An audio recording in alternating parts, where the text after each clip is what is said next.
ഇത് വളരെ ആദ്യം തന്നെ ഞാൻ ഇവിടെ എത്തിച്ചേർന്ന വിദ്യാർത്ഥികൾക്ക് നന്ദി പറയുന്നു. കാരണം ഒരു ശനിയാഴ്ചയാണ്. ശനിയാഴ്ച ഈ ഒരു സംരംഭം ഞാൻ ടീച്ചറോടൊന്ന് ചോദിച്ചിരുന്നു, ശനിയാഴ്ച നടത്തി കഴിഞ്ഞാൽ ആൾക്കാർ വരുമോ, ടേണപ്പ് ചെയ്യുമോ എന്ന് പറഞ്ഞു. ടീച്ചർ പറഞ്ഞു എത്ര കുട്ടികളുണ്ടാവും എന്ന് പറഞ്ഞിരുന്നു. പക്ഷേ ഈ ശനിയാഴ്ച നിങ്ങളുടെ കോളേജിൽ അത് യൂണിയൻ്റെയും അതുപോലെ തന്നെ നിങ്ങളുടെ മാഗസിൻ കമ്മിറ്റിയുടെയും നേതൃത്വത്തിലാണ് ഈ പ്രോഗ്രാം നടക്കുന്നതെന്നുള്ളതാണ് എൻ്റെ അറിവ്. നിങ്ങൾ ഇത്ര പേര് വന്നതിൽ വളരെ സന്തോഷമുണ്ട്. കാരണം എന്താണെന്ന് വെച്ചാൽ ഈ എഴുത്ത് അല്ലെങ്കിൽ അത്തരം സംരംഭങ്ങൾ ലോകത്തു നിന്ന് കുറേശ്ശെയായിട്ട് ഇങ്ങനെ മൂവ് ചെയ്യുന്നൊരു കാലത്ത് അല്ലെങ്കിൽ വേറെ പലതുമായി മാറുന്ന കാലത്താണ് നമ്മളിന്ന് ജീവിക്കുന്നത്. അപ്പോൾ ഈ ഒരു സമയത്ത് ഒന്ന് എഴുത്തിനെക്കുറിച്ചുള്ള അല്ലെങ്കിൽ ക്രിയേറ്റീവ് റൈറ്റിംഗ് എന്ന് പറയുന്നത് ഒരു കോഴ്സായി ഡെവലപ്പ് ചെയ്യുന്ന ഒരു കാലത്ത് ആണ് നമ്മൾ ജീവിച്ചുകൊണ്ടിരിക്കുന്നത് പലപ്പോഴും. പിന്നെ ഇതിൻ്റെ മാർക്കറ്റ് സാധ്യതകളെക്കുറിച്ച് ആലോചിക്കുന്നൊരു കാലത്ത്. അപ്പോൾ ഈ ഒരു ഞാൻ പറയുന്നത് വരാൻ പോകുന്ന എഴുത്ത്, പണ്ടത്തെ ഒരു ധാരണ, അപ്പം ഞാനൊക്കെ എനിക്കൊരു 10, 17, 18 വയസ്സുള്ള ഒരു സമയത്ത് ഞങ്ങളുടെയൊക്കെ ഒരു ധാരണ ഇതൊരിക്കലും പഠിക്കാൻ പറ്റില്ല എന്നുള്ളതായിരുന്നു. ക്രിയേറ്റീവ് റൈറ്റിംഗ് എന്ന് പറയുന്നത് ഒരിക്കലും പക്ഷേ ഇന്ന് അങ്ങനെയല്ല. അന്നും ഉണ്ട്. അയോവയിലൊക്കെ ഈ ക്രിയേറ്റീവ് റൈറ്റിംഗ് ഒരു കോഴ്സായിട്ട് MFA പോലുള്ള കോഴ്സുകളും പല തരം കോഴ്സുകളുണ്ട്. ഇന്ന് അത് ഇന്ത്യയിലും വന്നിരിക്കുന്നുണ്ട്. അശോക യൂണിവേഴ്സിറ്റി പോലുള്ള സ്ഥലങ്ങളിലൊക്കെ ഇങ്ങനത്തെ കോഴ്സുകളും പലതും ക്രിയേറ്റീവ് റൈറ്റിംഗ് അത് പഠിപ്പിക്കാൻ പറ്റും എന്ന് പറയുന്ന ഇപ്പോൾ ഉദാഹരണം പറഞ്ഞു കഴിഞ്ഞാൽ നൃത്തം എന്ന് പറയുന്നത്, ഡാൻസ് എന്ന് പറയുന്നത് പഠിപ്പിക്കാൻ പറ്റില്ല. അതേപോലെ തന്നെ ക്രിയേറ്റീവ് റൈറ്റിങ്ങും നമുക്ക് പഠിപ്പിക്കാം എന്ന് പറയുന്ന ഒരു ആർഗ്യുമെൻറ്റ് പലപ്പോഴും ഈ കലയുടെ ലോകത്തും, അല്ലെങ്കിൽ പഠിപ്പിക്കാൻ മാത്രമല്ല പഠിക്കുകയും ചെയ്യാം. ഇപ്പോൾ പൊതുവേ പറയും അത്രയും നമുക്ക് വേണം, പ്രതിഭ വേണം നിർബന്ധമാണ്, സംശയമൊന്നുമില്ല. പക്ഷേ ഞാൻ വിചാരിക്കുന്നത് പ്രതിഭയുള്ള ആളുകളെ ഇതിന് മെനക്കിടുള്ളൂ.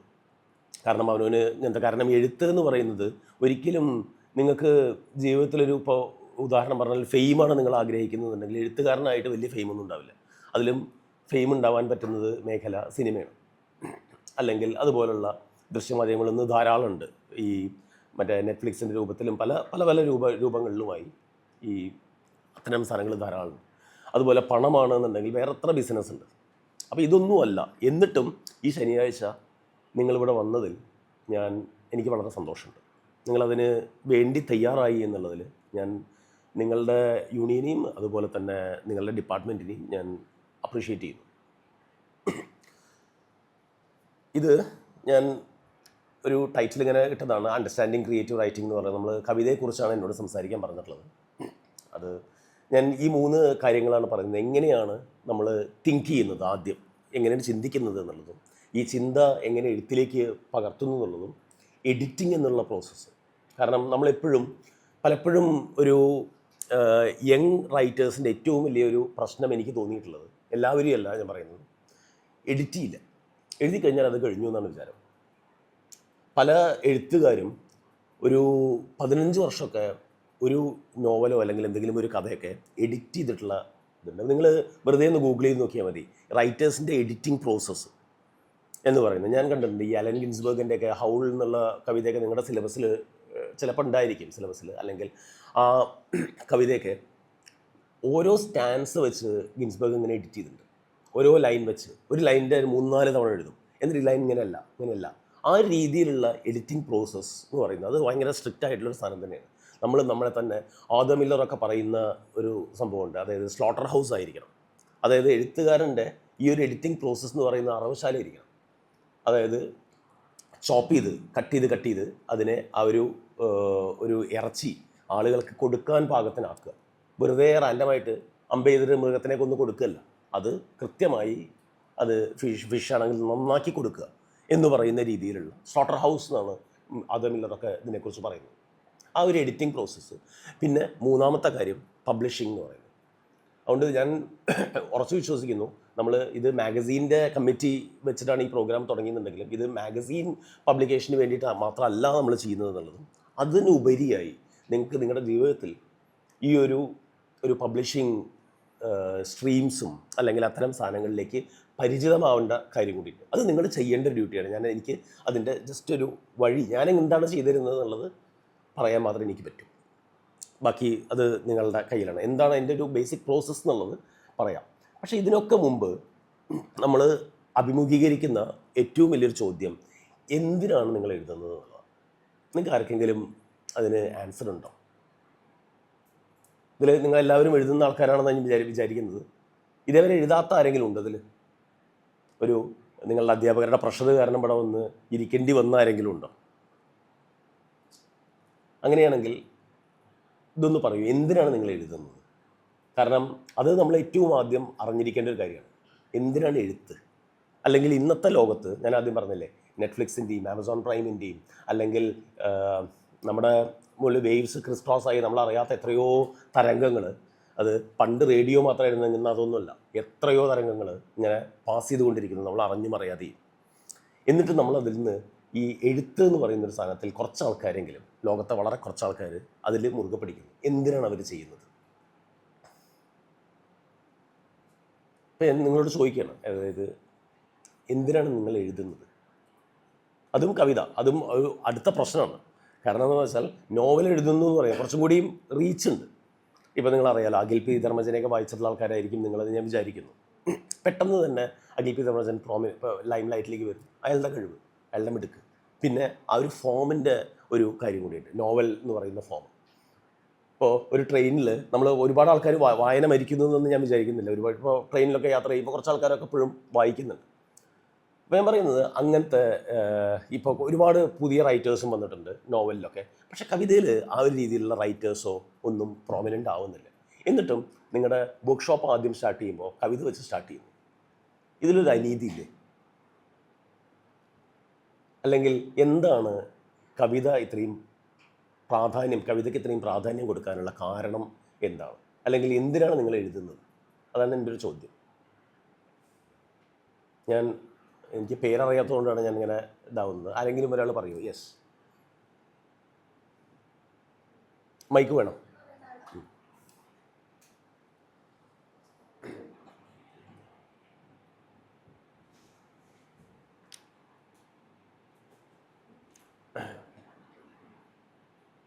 അല്ലെങ്കിൽ ആർക്കും പറയാം.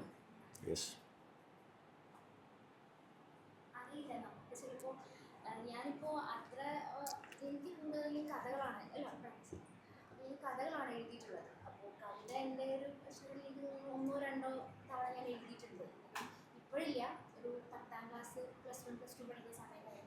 ഇപ്പോൾ തീർച്ചയായിട്ടും ഇല്ല. അപ്പോൾ ഞാൻ കവിത എഴുതിയത് എനിക്ക് തോന്നുന്നു, എനിക്ക് മഴയൊക്കെ വരുന്ന സമയത്ത് കവിത എഴുതാൻ ഭയങ്കര ഇഷ്ടമാണ്. അപ്പോൾ ഞാൻ അറിയില്ല, ചിലപ്പോൾ മഴയെക്കുറിച്ചായിരിക്കും എഴുതുക. എനിക്ക് ആ സമയത്ത് ആ മഴയെ കാണുന്ന സമയത്ത് എനിക്ക് ഇമോഷൻ ആണോ എനിക്ക് ഉള്ളിൽ ഫീൽ ചെയ്യുന്നത്, അത് ആ മഴയായിട്ട് ഞാൻ റിലേറ്റ് ചെയ്ത് അങ്ങനെ എൻ്റെ ഉള്ളിൽ നിന്ന് കുറച്ച് വരാറാണ്. ഈ ചങ്ങമ്പുഴയുടെ ഒരു വരിയുണ്ട്, ഈ കൊടുങ്കാറ്റല്ലറി പേമഴ പെയ്തിട്ടിടവപ്പാതിപ്പാതിരയിൽ ഇങ്ങനെ പറഞ്ഞിട്ട് ഇതിലിങ്ങനെ തുടങ്ങി ഇയാൾ പറയുന്നൊരു സാധനമുണ്ട്, പിടയാറില്ലേ നിൻഹത ചേതന പിടികിട്ടാത്തൊരു വേദനയിൽ എന്ന് പറയുന്നുണ്ട്. അത് എന്താണെന്നുള്ളത് നമുക്കറിയില്ല. ഈ മഴ എന്ന് പറയുന്നത് പെട്ടെന്ന് അതാണ് ഞാൻ ഓർത്ത്. അതായത് ഒരു മഴ ഇങ്ങനെ പെയ്തുകൊണ്ടിരിക്കുമ്പോൾ, ഇപ്പോൾ വേനലാണ്, മഴയെപ്പറ്റി പറയാൻ ഏറ്റവും നല്ല സമയമാണ്. ഇത് വരുന്ന സമയത്ത് എന്തോന്നറിയാതെ നമ്മുടെ ഉള്ളിലുള്ളൊരു ഒരു കിരികിരിപ്പ്, പിടികിട്ടാത്തൊരു വേദന എന്ന് പറയുന്നത് ഒരിക്കലും പിടികിട്ടാത്ത എന്തോ ഒന്ന്, അതിൻ്റെ ആവിഷ്കാരമാണ് പലപ്പോഴും എഴുത്ത് എന്ന് പറയുന്നത്, കവിത എന്ന് പറയുന്നത്. സത്യം തന്നെ. വേറെ ആർക്കെങ്കിലും എന്തെങ്കിലും ഇതുണ്ടോ, പറയാനുണ്ടോ? എന്നാൽ എനിക്ക് ഈയിടെയായിട്ട് കുറച്ച് സമയം, എനിക്ക് തോന്നുന്നു കഴിഞ്ഞ ഒരു 5 കൊല്ലമായിട്ട് ഈ കവിതയുടെ ഒരു സ്ട്രീമിൽ തന്നെ ചെറിയ ചെറിയ മാറ്റങ്ങൾ ഞാൻ കാണുന്നുണ്ട്.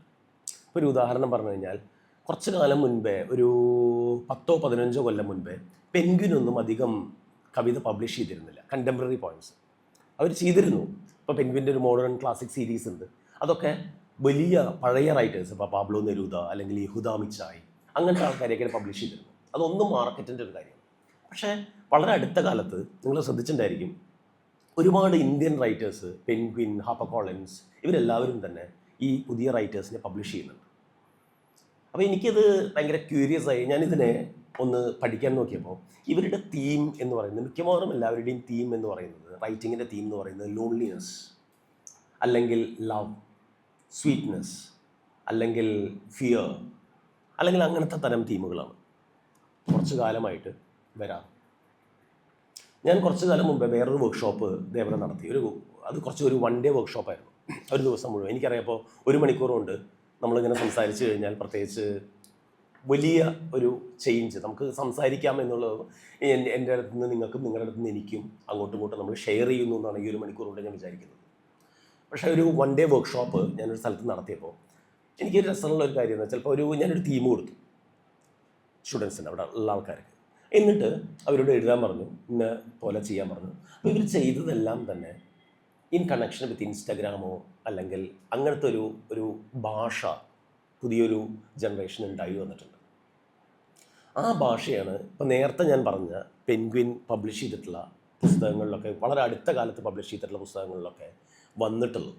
ഭയങ്കര പ്രോമിനൻ്റ് ആയിട്ടുള്ള തീമുകൾ, ഇപ്പോൾ ക്ലൈമറ്റ് ചേഞ്ച് അല്ലെങ്കിൽ അതുപോലുള്ള തീമുകൾ, ഈ വളരെ കാച്ചിയായി പലപ്പോഴും അക്കാഡമിയ നോക്കുന്ന തരം തീമുകൾ, അങ്ങനത്തെ രീതിയിലേക്ക് പോയിട്രി മാറുകയും നമ്മൾ ഈ നേരത്തെ പറഞ്ഞ ഈ മഴ എന്ന് പറയുന്ന ഒരു സാധനം ഉണ്ടല്ലോ, ഈ പിടയാറിലെ നിൻഹത ചേതന, പിടികിട്ടാത്തൊരു വേദനയിൽ, ഇത്തരം പിടികിട്ടാത്ത വേദനകളെ തെരഞ്ഞു പോകുന്നത് കുറച്ചു കാലമായി എഴുത്തുകാർ നിർത്തിയെന്ന് തോന്നുന്നു. ഇത് കുറച്ചും കൂടിയും ഒരു സൂപ്പർ മാർക്കറ്റ് ഓറിയൻറ്റഡ് ആയിട്ടുള്ള, നിങ്ങൾക്ക് സൂപ്പർ മാർക്കറ്റിൻ്റെ ഒരു നേച്ചർ അറിയാം, നിങ്ങളെല്ലാവരും സൂപ്പർ മാർക്കറ്റിൽ പോകുന്ന ആൾക്കാരാണ്. ഇതിൻ്റെ ഒരു പദ്ധതി നിങ്ങൾക്ക് അറിയാമല്ലോ. സൂപ്പർ മാർക്കറ്റിൽ കയറി ചെല്ലുമ്പോൾ നമ്മുടെ മനസ്സിൽ ഒരു പ്ലാൻ ഉണ്ടാവും, നമുക്ക് ഇത്ര സാധനങ്ങളാണ് വാങ്ങേണ്ടത്. ഇപ്പോൾ 2 കിലോ അരി, പഞ്ചസാര, എന്തൊക്കെയാണെന്ന് വെച്ചാൽ അത് ഇത്ര സാധനങ്ങൾ വാങ്ങണം, സോപ്പ് എന്താണെന്ന് വെച്ചാൽ അത്. പക്ഷേ നമ്മൾ വരുമ്പോൾ അതുമായിട്ടാണോ വരിക? അങ്ങനെയല്ല. അതിൻ്റെ പദ്ധതി നമ്മൾ ഉള്ളിലേക്ക് കയറുന്നു. പെട്ടെന്ന് നമ്മൾ കാണുകയാണ് 400 രൂപയുടെ സാധനം 100 രൂപയ്ക്ക് എന്ന് പറയുന്നൊരു കള്ളി. നമ്മളത് അറിയാതെ തന്നെ അത് വാങ്ങാൻ നിർബന്ധിതരാണ്. ഈ ഒരു പദ്ധതി പലപ്പോഴും സാഹിത്യത്തിലും, അതാണ് ഈ പറയുന്ന കമ്പാർട്ട്മെൻറ്റലൈസേഷൻ ഞാൻ നേരത്തെ പറഞ്ഞില്ലേ. അതായത് ചില സാധനങ്ങൾക്ക്, അതായത് ലോൺലിനെസ് എന്ന് പറയുന്ന തീമിന് ഓഫർ കൊടുക്കുന്നു. അതൊരു ക്യാപിറ്റലിസ്റ്റിൻ്റെ വല്ലാത്തൊരു വാക്കാണ്. ലോൺലിനെസ് എന്ന് പറയുന്നത്, അല്ലെങ്കിൽ സ്വീറ്റ്നെസ്, ലവ്, അല്ലെങ്കിൽ അങ്ങനത്തെ സേഫായിട്ടുള്ള, ഭരണകൂടത്തിനോട് നേരിട്ട് കലഹിക്കാത്ത പല കാര്യങ്ങൾക്കും ഇത് കൊടുക്കുന്നു, എന്താ പറയുക, ഓഫേഴ്സ് കൊടുക്കും. നിങ്ങളുടെ ഏകാന്തതയെക്കുറിച്ച് എഴുതിക്കോളൂ, കുഴപ്പമില്ല, കാരണം അത് ഞങ്ങളെ തട്ടുന്നില്ല എന്ന് പറയുന്ന ഒരു ഭാഷ ഇന്ന് ഇന്ത്യയിൽ മാത്രമല്ല, ലോകത്തെല്ലാം, അതായത് ട്രംപ് ഭരിക്കുന്ന രാജ്യമായിക്കോട്ടെ, അല്ലെങ്കിൽ ഇപ്പോൾ ചൈന ആയിക്കോട്ടെ, അല്ലെങ്കിൽ ജപ്പാൻ ആയിക്കോട്ടെ, ജപ്പാൻ കുറച്ചും കൂടിയും ബെറ്റർ ആണെന്ന് തോന്നുന്നു, അല്ലെങ്കിൽ പല രാജ്യങ്ങളിലും ഈ ഒരു പാറ്റേൺ പലപ്പോഴും ഡെവലപ്പ് ചെയ്ത് കാണുന്നുണ്ട്. കാരണം സേഫായിട്ടുള്ള സാധനങ്ങളെക്കുറിച്ച് മാത്രം നിങ്ങൾ പറഞ്ഞാൽ മതി, മനസ്സിൻ്റെ ഡീപ്പറായിട്ടുള്ള കാര്യങ്ങളെക്കുറിച്ച് പറയണ്ട. അവിടെയാണ് കവിത വർക്ക് ചെയ്യുന്നത്. കവിത ഈ ഡീപ്പറായിട്ടുള്ള, റിയൽ ആയിട്ടുള്ള പോയിട്രി എന്ന് പറയുന്നത്, ഈ ഡീപ്പറായിട്ടുള്ള അവരവൻ്റെ സെൻസ്, ഇതിനെയാണ് കൊണ്ടുവരാൻ ശ്രമിക്കുന്നത്. ഈ ഒരു സൂപ്പർ മാർക്കറ്റ് കൾച്ചർ, ഈ ഒരു ക്യാപിറ്റലിസം പ്രൊഡ്യൂസ് ചെയ്യുന്ന ഒരു വലിയൊരു കൾച്ചർ ഉണ്ടല്ലോ, ആ ഒരു സ്ഥാനത്ത് നിന്ന് മാറി ഇതല്ലാത്ത ഒരു ലോകം അവനവനുണ്ട്. അത് ഭരണകൂടമായിട്ട്, ഇപ്പോൾ ഒരു ഞാൻ പറയുന്ന പൊളിറ്റിക്കലാണ് പോയിട്രി എന്ന് പലപ്പോഴും പറയുമ്പോൾ അത് ഈ ഏതെങ്കിലും ഒരു പൊളിറ്റിക്കൽ പാർട്ടിയോ അല്ലെങ്കിൽ അതിനെ പിന്താങ്ങുന്ന അതാവരുത്, അവരുടെ വോയിസ് അവരുടെ നാവാവരുത്. അതല്ല, അവനവൻ്റെ വളരെ പേഴ്സണലാണ്. ഓരോ വ്യക്തിയുടെയും പൊളിറ്റിക്സ് എന്ന് പറയുന്നത് വളരെ പേഴ്സണലാണ്, ഉള്ളിന്ന് വരുന്നൊരു സാധനം. നമ്മളെല്ലാവരും തന്നെ ജനിക്കുന്നത് തന്നെ ആ ഒരു പൊളിറ്റിക്കൽ സിനാരിയോയിലേക്കാണ്. അത് മനസ്സിലാക്കുക, ലോകത്തിന് നേരെ അവനവനെ തന്നെ തുറന്നു വയ്ക്കുക. എന്താണ് ഈ ലോകം? ഇവിടെ അതിൽ നമുക്കെല്ലാവരും തന്നെ ഒരു പരിധി എഡ്യൂക്കേറ്റഡ് ആണ്. നമ്മൾ അതിൽ നീതിയും ന്യായവും ഇതൊക്കെ നമ്മളുടേതായ രീതിയിൽ, ഓരോരുത്തർക്കും വ്യത്യാസം ഉണ്ടായിരിക്കും, പക്ഷേ നമ്മളുടേതായ രീതിയിൽ അത് എന്താ പറയുക, അത് അനലൈസ് ചെയ്യാനുള്ള കഴിവ് നമുക്ക് എല്ലാവർക്കും ഉണ്ട്. ഈ അനലൈസ് ചെയ്യാനുള്ള കഴിവ് വളരെ ബ്യൂട്ടിഫുൾ ആയിട്ടുള്ള ഒരു ഭാഷയിൽ, ചിസിൽ ചെയ്തിട്ടുള്ള ഭാഷയിൽ, അതാണ് ഞാൻ എഡിറ്റിംഗ് എന്നുള്ള പ്രോസസ്സ് പറഞ്ഞത്, ആ ഭാഷയിൽ വരിക എന്ന് പറയുമ്പോഴാണ് അത് കവിതയാകുന്നത്. അല്ലാതെ വെറുതെ ഒരു നാളെ ഞാൻ മറ്റേ പ്രധാനമന്ത്രിക്കെതിരെ അല്ലെങ്കിൽ ചീഫ് മിനിസ്റ്റർക്കെതിരെ ഒരു കവിത എഴുതാം എന്ന് പറയുന്നത് അല്ല കവിത എന്ന് പറയുന്നത്. അത് അവനവൻ്റെ ആത്മാവുമായിട്ടുള്ളൊരു തരം ഭാഷണമാണ്, അല്ലെങ്കിൽ ദൈവവുമായിട്ടുള്ളൊരു തരം കോൺവെർസേഷനാണ്. അവിടെയാണ് പോയിട്രി എന്ന് പറയുന്നൊരു സാധനം വർക്ക് ചെയ്യുന്നത്.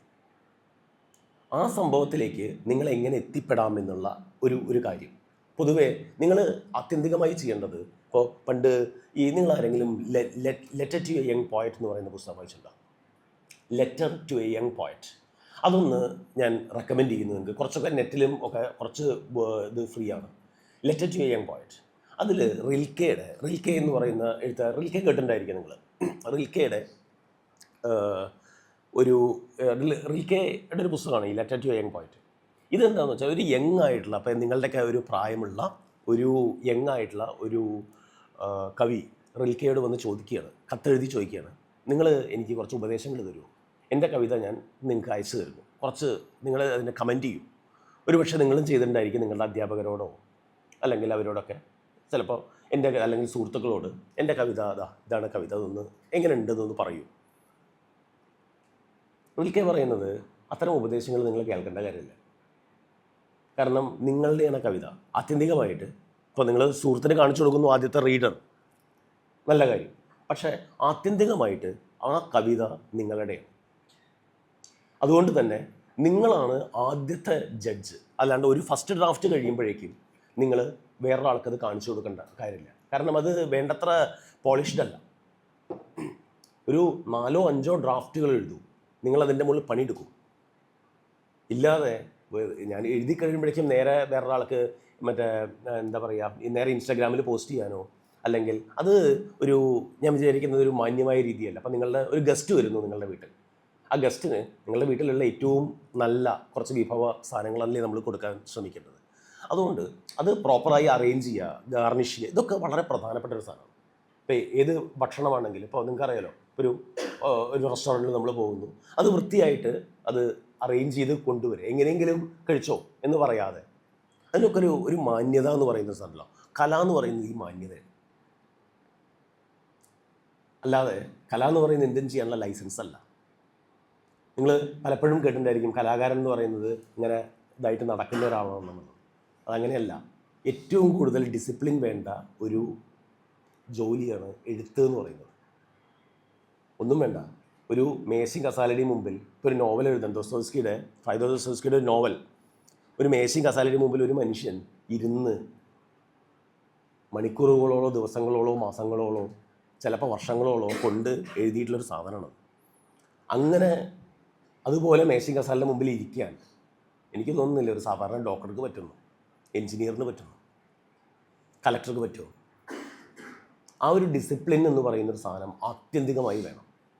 അതൊരു ഡിസിപ്ലിൻ തന്നെയാണ്, ഇരിക്കുക, എഴുതുക എന്ന് പറയുന്നത്. കാരണം അത് നമ്മൾ ആദ്യം തന്നെ ഒരു സ്വന്തമായി തീരുമാനം എടുക്കുന്നു, ഞാൻ ഒരു എഴുത്തുകാരനാവുന്നു, ആവാൻ പോവുകയാണ്. കവിത കുറച്ചും കൂടിയും അതിന് മാറി നിൽക്കുന്നൊരു ഒരു സ്ട്രീമാണ്. കാരണം കുറച്ചുകൂടി ഞാൻ നേരത്തെ പറഞ്ഞില്ല, ആ ഇപ്പോൾ ഇയാൾ പറഞ്ഞ പോലെ ഒരു മഴ എന്ന് പറയുന്നു, ആ ഒരു ഇമോഷണൽ സാധനങ്ങളിൽ കൊണ്ട് ഒപ്പിയെടുക്കുന്നത്. പക്ഷെ അതിലും വേണം ഈ ഒരു മാന്യത. നേരെ കൊണ്ടുപോയി കൊടുക്കല്ല.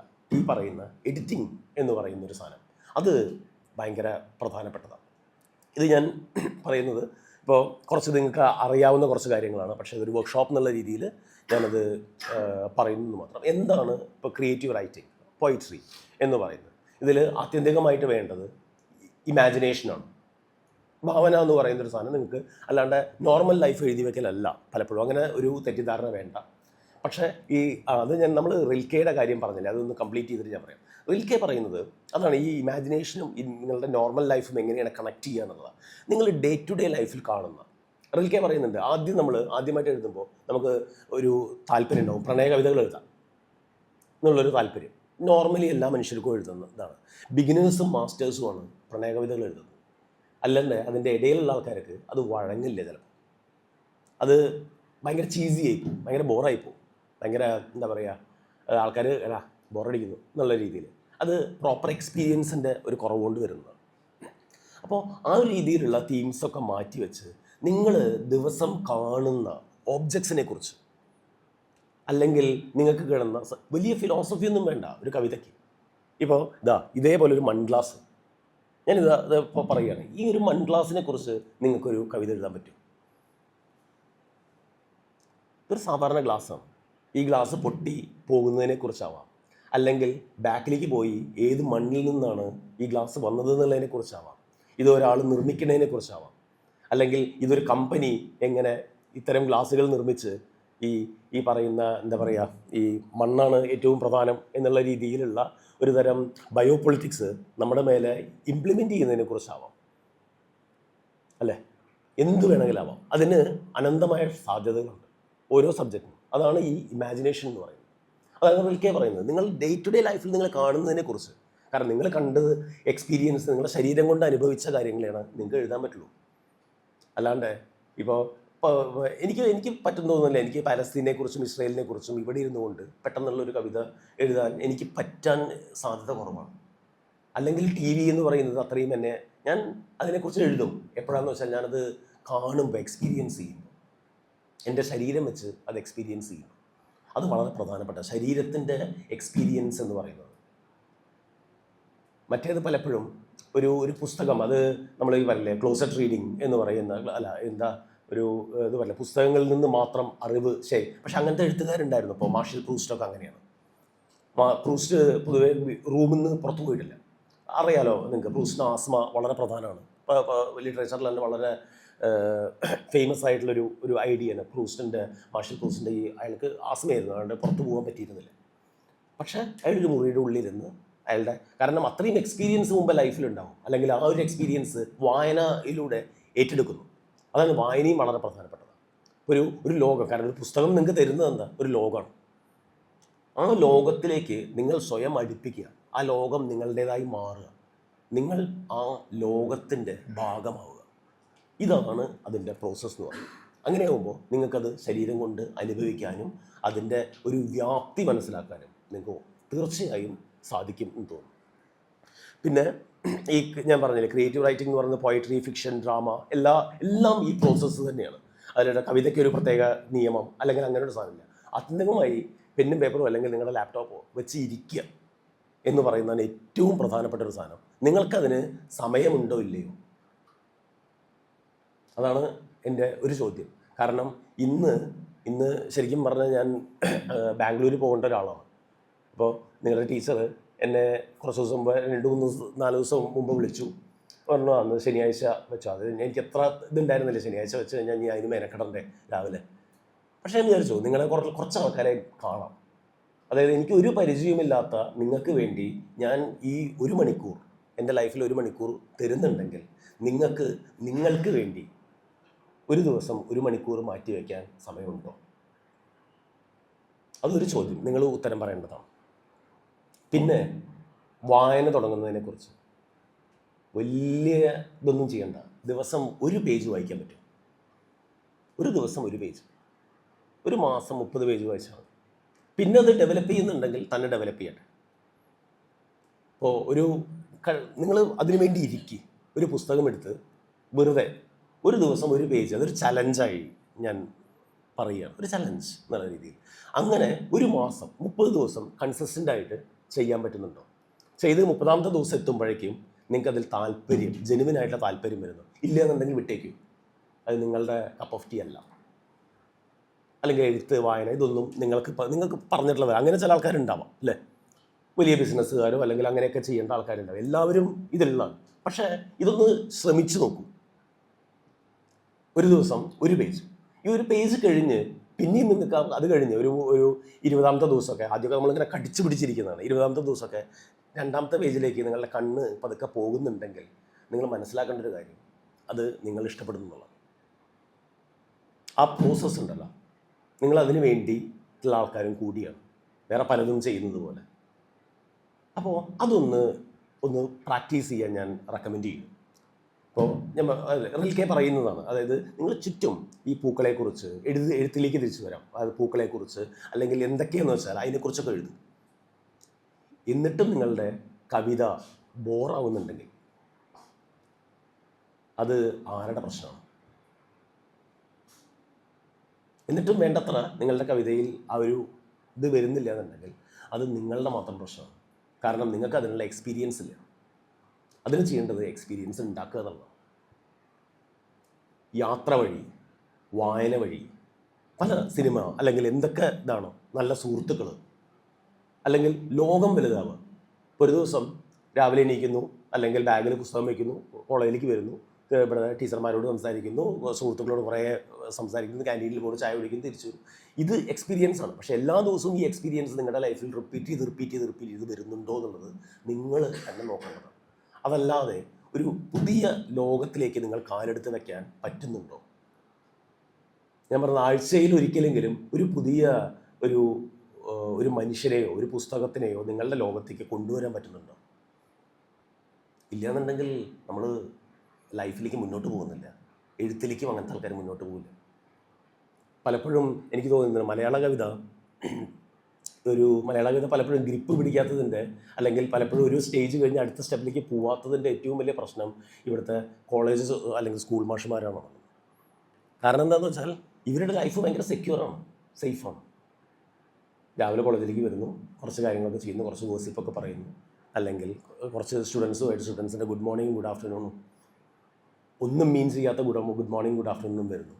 അല്ലെങ്കിൽ ചില ആൾക്കാരൊക്കെ മീൻ ചെയ്ത് പറയുന്നു. ശരി, അത് താണ്ടി നമ്മളൊരു ദിവസം എന്താണ് ചെയ്യുന്നത്? കാരണം എക്സ്പീരിയൻസ് ഉണ്ടാവുന്നില്ല. ജോലി വലിയൊരു ട്രാപ്പാണ് പലപ്പോഴും. കാരണം ചെറിയ സ്ഥലത്ത് ജോലിക്ക് പോകും, പിന്നെ ആ റൂട്ടീൻ സ്റ്റാർട്ട് ചെയ്തു. പക്ഷേ ഇതൊന്നും ഇല്ലാണ്ട് നമുക്ക് ജീവിക്കാനും പറ്റില്ല. അപ്പോൾ അതിന് നമ്മൾ എഫേർട്ട് എടുക്കുക തന്നെ വേണം. ഞാൻ നേരത്തെ പറഞ്ഞില്ലേ ഒരു സൂപ്പർ മാർക്കറ്റിൻ്റെ കാര്യം. ഈ സൂപ്പർ മാർക്കറ്റിൽ പോകുമ്പോൾ നമ്മൾ വാങ്ങിപ്പിക്കും. അത് റെസിസ്റ്റ് ചെയ്യാനുള്ള പോയിട്രി എന്ന് പറയുന്നത്, കവിത എഴുതുക എന്ന് പറയുന്ന ഒരു റെസിസ്റ്റൻസാണ്. ഒരാൾ കവിയായി നിലനിൽക്കുന്നു എന്നുണ്ടെങ്കിൽ അത് റെസിസ്റ്റൻസാണ്. അത് ക്യാപിറ്റലിസ്റ്റിനോടുള്ള റെസിസ്റ്റൻസാണ്, ഭരണകൂടത്തിനോടുള്ള റെസിസ്റ്റൻസ്. അങ്ങനെയാണ്. ഇല്ലെങ്കിൽ ഇയാൾ എന്തിനാണ് അങ്ങനെ നിൽക്കുന്നത്? കാരണം ഞാൻ പറഞ്ഞില്ലേ, ആർക്കും കോൺട്രിബ്യൂഷൻസോ ഡയറക്റ്റായിട്ടുള്ള ഇവർ പറയുന്ന എക്കോണമിയോ അല്ലെങ്കിൽ അങ്ങനത്തെ സാധനങ്ങളിലേക്ക് ഡയറക്റ്റായിട്ട് കോൺട്രിബ്യൂട്ട് ചെയ്യുന്നില്ല. പക്ഷേ നമ്മളെല്ലാവരും ആലോചിക്കേണ്ട കാര്യം, ഇത്രയും കോൺട്രിബ്യൂട്ട് ചെയ്യാതെ എന്തൊന്നും ചെയ്യാഞ്ഞിട്ട് എത്രയോ വർഷങ്ങളായി. അതായത് BC തൊട്ട് ഇങ്ങോട്ട് ഈ സാധനത്തിന് വലിയ ചേഞ്ചസൊന്നും വന്നിട്ടില്ല. ചേഞ്ചസ് വന്നിട്ടുണ്ട് അതിൻ്റെ ഫോമിലും, ഓരോ കാലഘട്ടത്തിലും ഓരോ ഇതൊക്കെ വന്നിട്ടുണ്ട്. വിക്ടോറിയൻ കവിതയല്ല, റൊമാൻറ്റിക് കവിത. പക്ഷേ കവിത എന്നുള്ള ഫോം ഉണ്ടല്ലോ, അതിങ്ങനെ നിലനിന്നുകൊണ്ടിരിക്കുന്നു. എനിക്ക് തോന്നുന്നില്ല AI വന്നു, ആൾക്കാരിങ്ങനെ പറയുന്ന കരയുന്നു, AI വന്നു കഴിഞ്ഞാൽ ഇത് പോവും. എന്തൊക്കെ വന്നിരിക്കുന്നു. അതായത് ഇത് ഞാൻ വിചാരിക്കുന്നത് വൈലോപ്പിള്ളിയുടെ ഒരു കവിത ഉണ്ട്, മഴത്തുള്ളികളും കടലും എന്ന് പറഞ്ഞിട്ട്. ഈ മഴത്തുള്ളിയൊക്കെ ഈ ഉപ്പുപെറും കടലെല്ലാം സ്വച്ഛ ജലാശയമാക്കാൻ മഴത്തുള്ളികൾ ഇങ്ങനെ വരികയാണ്. അപ്പോൾ ആർത്തു ചിരിച്ചീല അവ വീശുന്നുണ്ടാഴിക്കുണ്ടൊരു ഗാനം, എത്ര യുഗം കണ്ടു ഞാൻ എത്ര ഇളം തലമുറകൾ, മാരിപ്പൈന്തുള്ളികൾ എൻ മാറിൽ പോയി ചാഞ്ഞിട്ടും ഉപ്പ് കുറഞ്ഞിയിലൊട്ടും എന്ന് പറയുന്ന കടൽ. അതേപോലെയാണ് കവിത എന്ന് പറയുന്നത്. ഇത് പല മിക്സ് ഉണ്ടാവാം, പല ഇതൊക്കെ ഉണ്ടാവാം. പക്ഷേ അതിൻ്റെ ആത്യന്തികമായിട്ടുള്ള ഒരു എസെൻസ് എന്ന് പറയുന്നത് അത് മാറുന്നില്ല. നേരത്തെ നമ്മൾ പറഞ്ഞില്ലേ, ആ പിടയാറിലെ നിൻഹത ചേതന, മനുഷ്യൻ്റെ ഹൃദയത്തിനോട് കമ്മ്യൂണിക്കേറ്റ് ചെയ്യാനുള്ള, അത് ഹൃദയമാവട്ടെ തലച്ചോറാവട്ടെ, അത് നമ്മൾ പല ഭാഷയിൽ പറയും. അല്ലെങ്കിൽ കുറച്ചും കൂടി വേറൊരു ഭാഷയിൽ പറഞ്ഞ ആത്മാവിനോട് കമ്മ്യൂണിക്കേറ്റ് ചെയ്യാനുള്ള ഒരു കലയുടെ കഴിവ്, അതാണ് നമ്മൾ പ്രൂവ് ചെയ്തെടുക്കുന്നത്. ചെറിയൊരു ഡ്യൂട്ടി അല്ല ഇത്. ഞാൻ നിങ്ങളോട് പറയുമ്പോൾ അത് അത്രയും കാഷ്വലായി ചെയ്യേണ്ട ഒരു സാധനമല്ല, അത് റെസ്പോൺസിബിലിറ്റിയാണ്.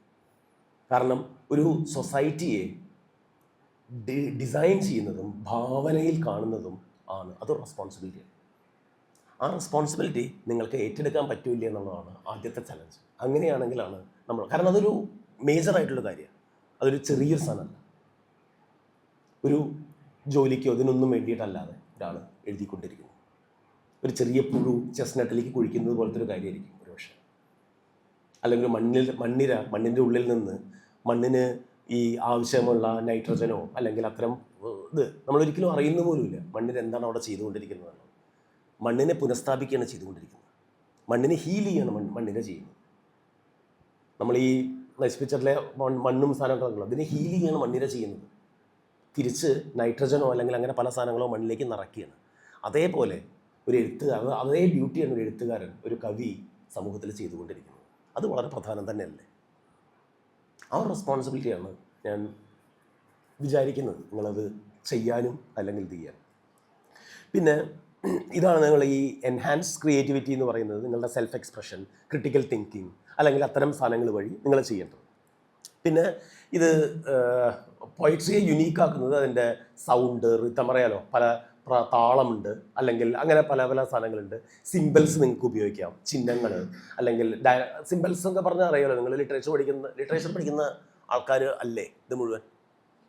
മിക്സ്ഡ് ആവാം. ഓക്കെ, അല്ല സിമ്പിൾസ് എന്നൊക്കെ പറഞ്ഞു കഴിഞ്ഞാൽ അറിയാലോ, ഈ ഇപ്പോൾ എങ്ങനെയാണ് സൂര്യൻ എന്ന് പറയുന്നത് ഒരു സിമ്പിളായി മാറുന്നത്, ജസ്റ്റിസ് എന്ന് പറയും. നമുക്ക് സൂര്യനും ജസ്റ്റിസും തമ്മിൽ യാതൊരു ബന്ധവുമില്ല, പക്ഷേ അത് നമ്മൾ കൽപ്പിച്ചു കൊടുക്കുന്ന ചില ചില സാധനങ്ങളാണ്, ചില ഐഡിയാസാണ്. നമ്മൾ അങ്ങനെ വിചാരിക്കുന്നു പലപ്പോഴും. നമ്മൾ എവിടെയോ നമ്മൾ അറിയാതെ, ഇപ്പോൾ ഈ മറ്റേ ബൈബിളിൽ ആപ്പിൾ പറയുന്നത് പോലെയാണ്, ഈവ് തിന്ന പഴം ആപ്പിളാണ് നമ്മൾ തെറ്റിദ്ധരിക്കുന്ന പോലെയാണ്. ബൈബിളിൽ എവിടെയും അത് ആപ്പിളാന്ന് പറയുന്നൊന്നുമില്ല, പക്ഷേ അത് നമ്മളൊരു തെറ്റിദ്ധാരണ ഉണ്ടല്ലോ, അത് ആപ്പിളാണ് എന്ന് നമ്മൾ എവിടേക്കോ നമ്മുടെ ഉള്ളിൽ ഇങ്ങനെ ഇങ്ങനെ കണക്ട് ചെയ്ത് നമ്മളത് വിചാരിക്കുന്നു.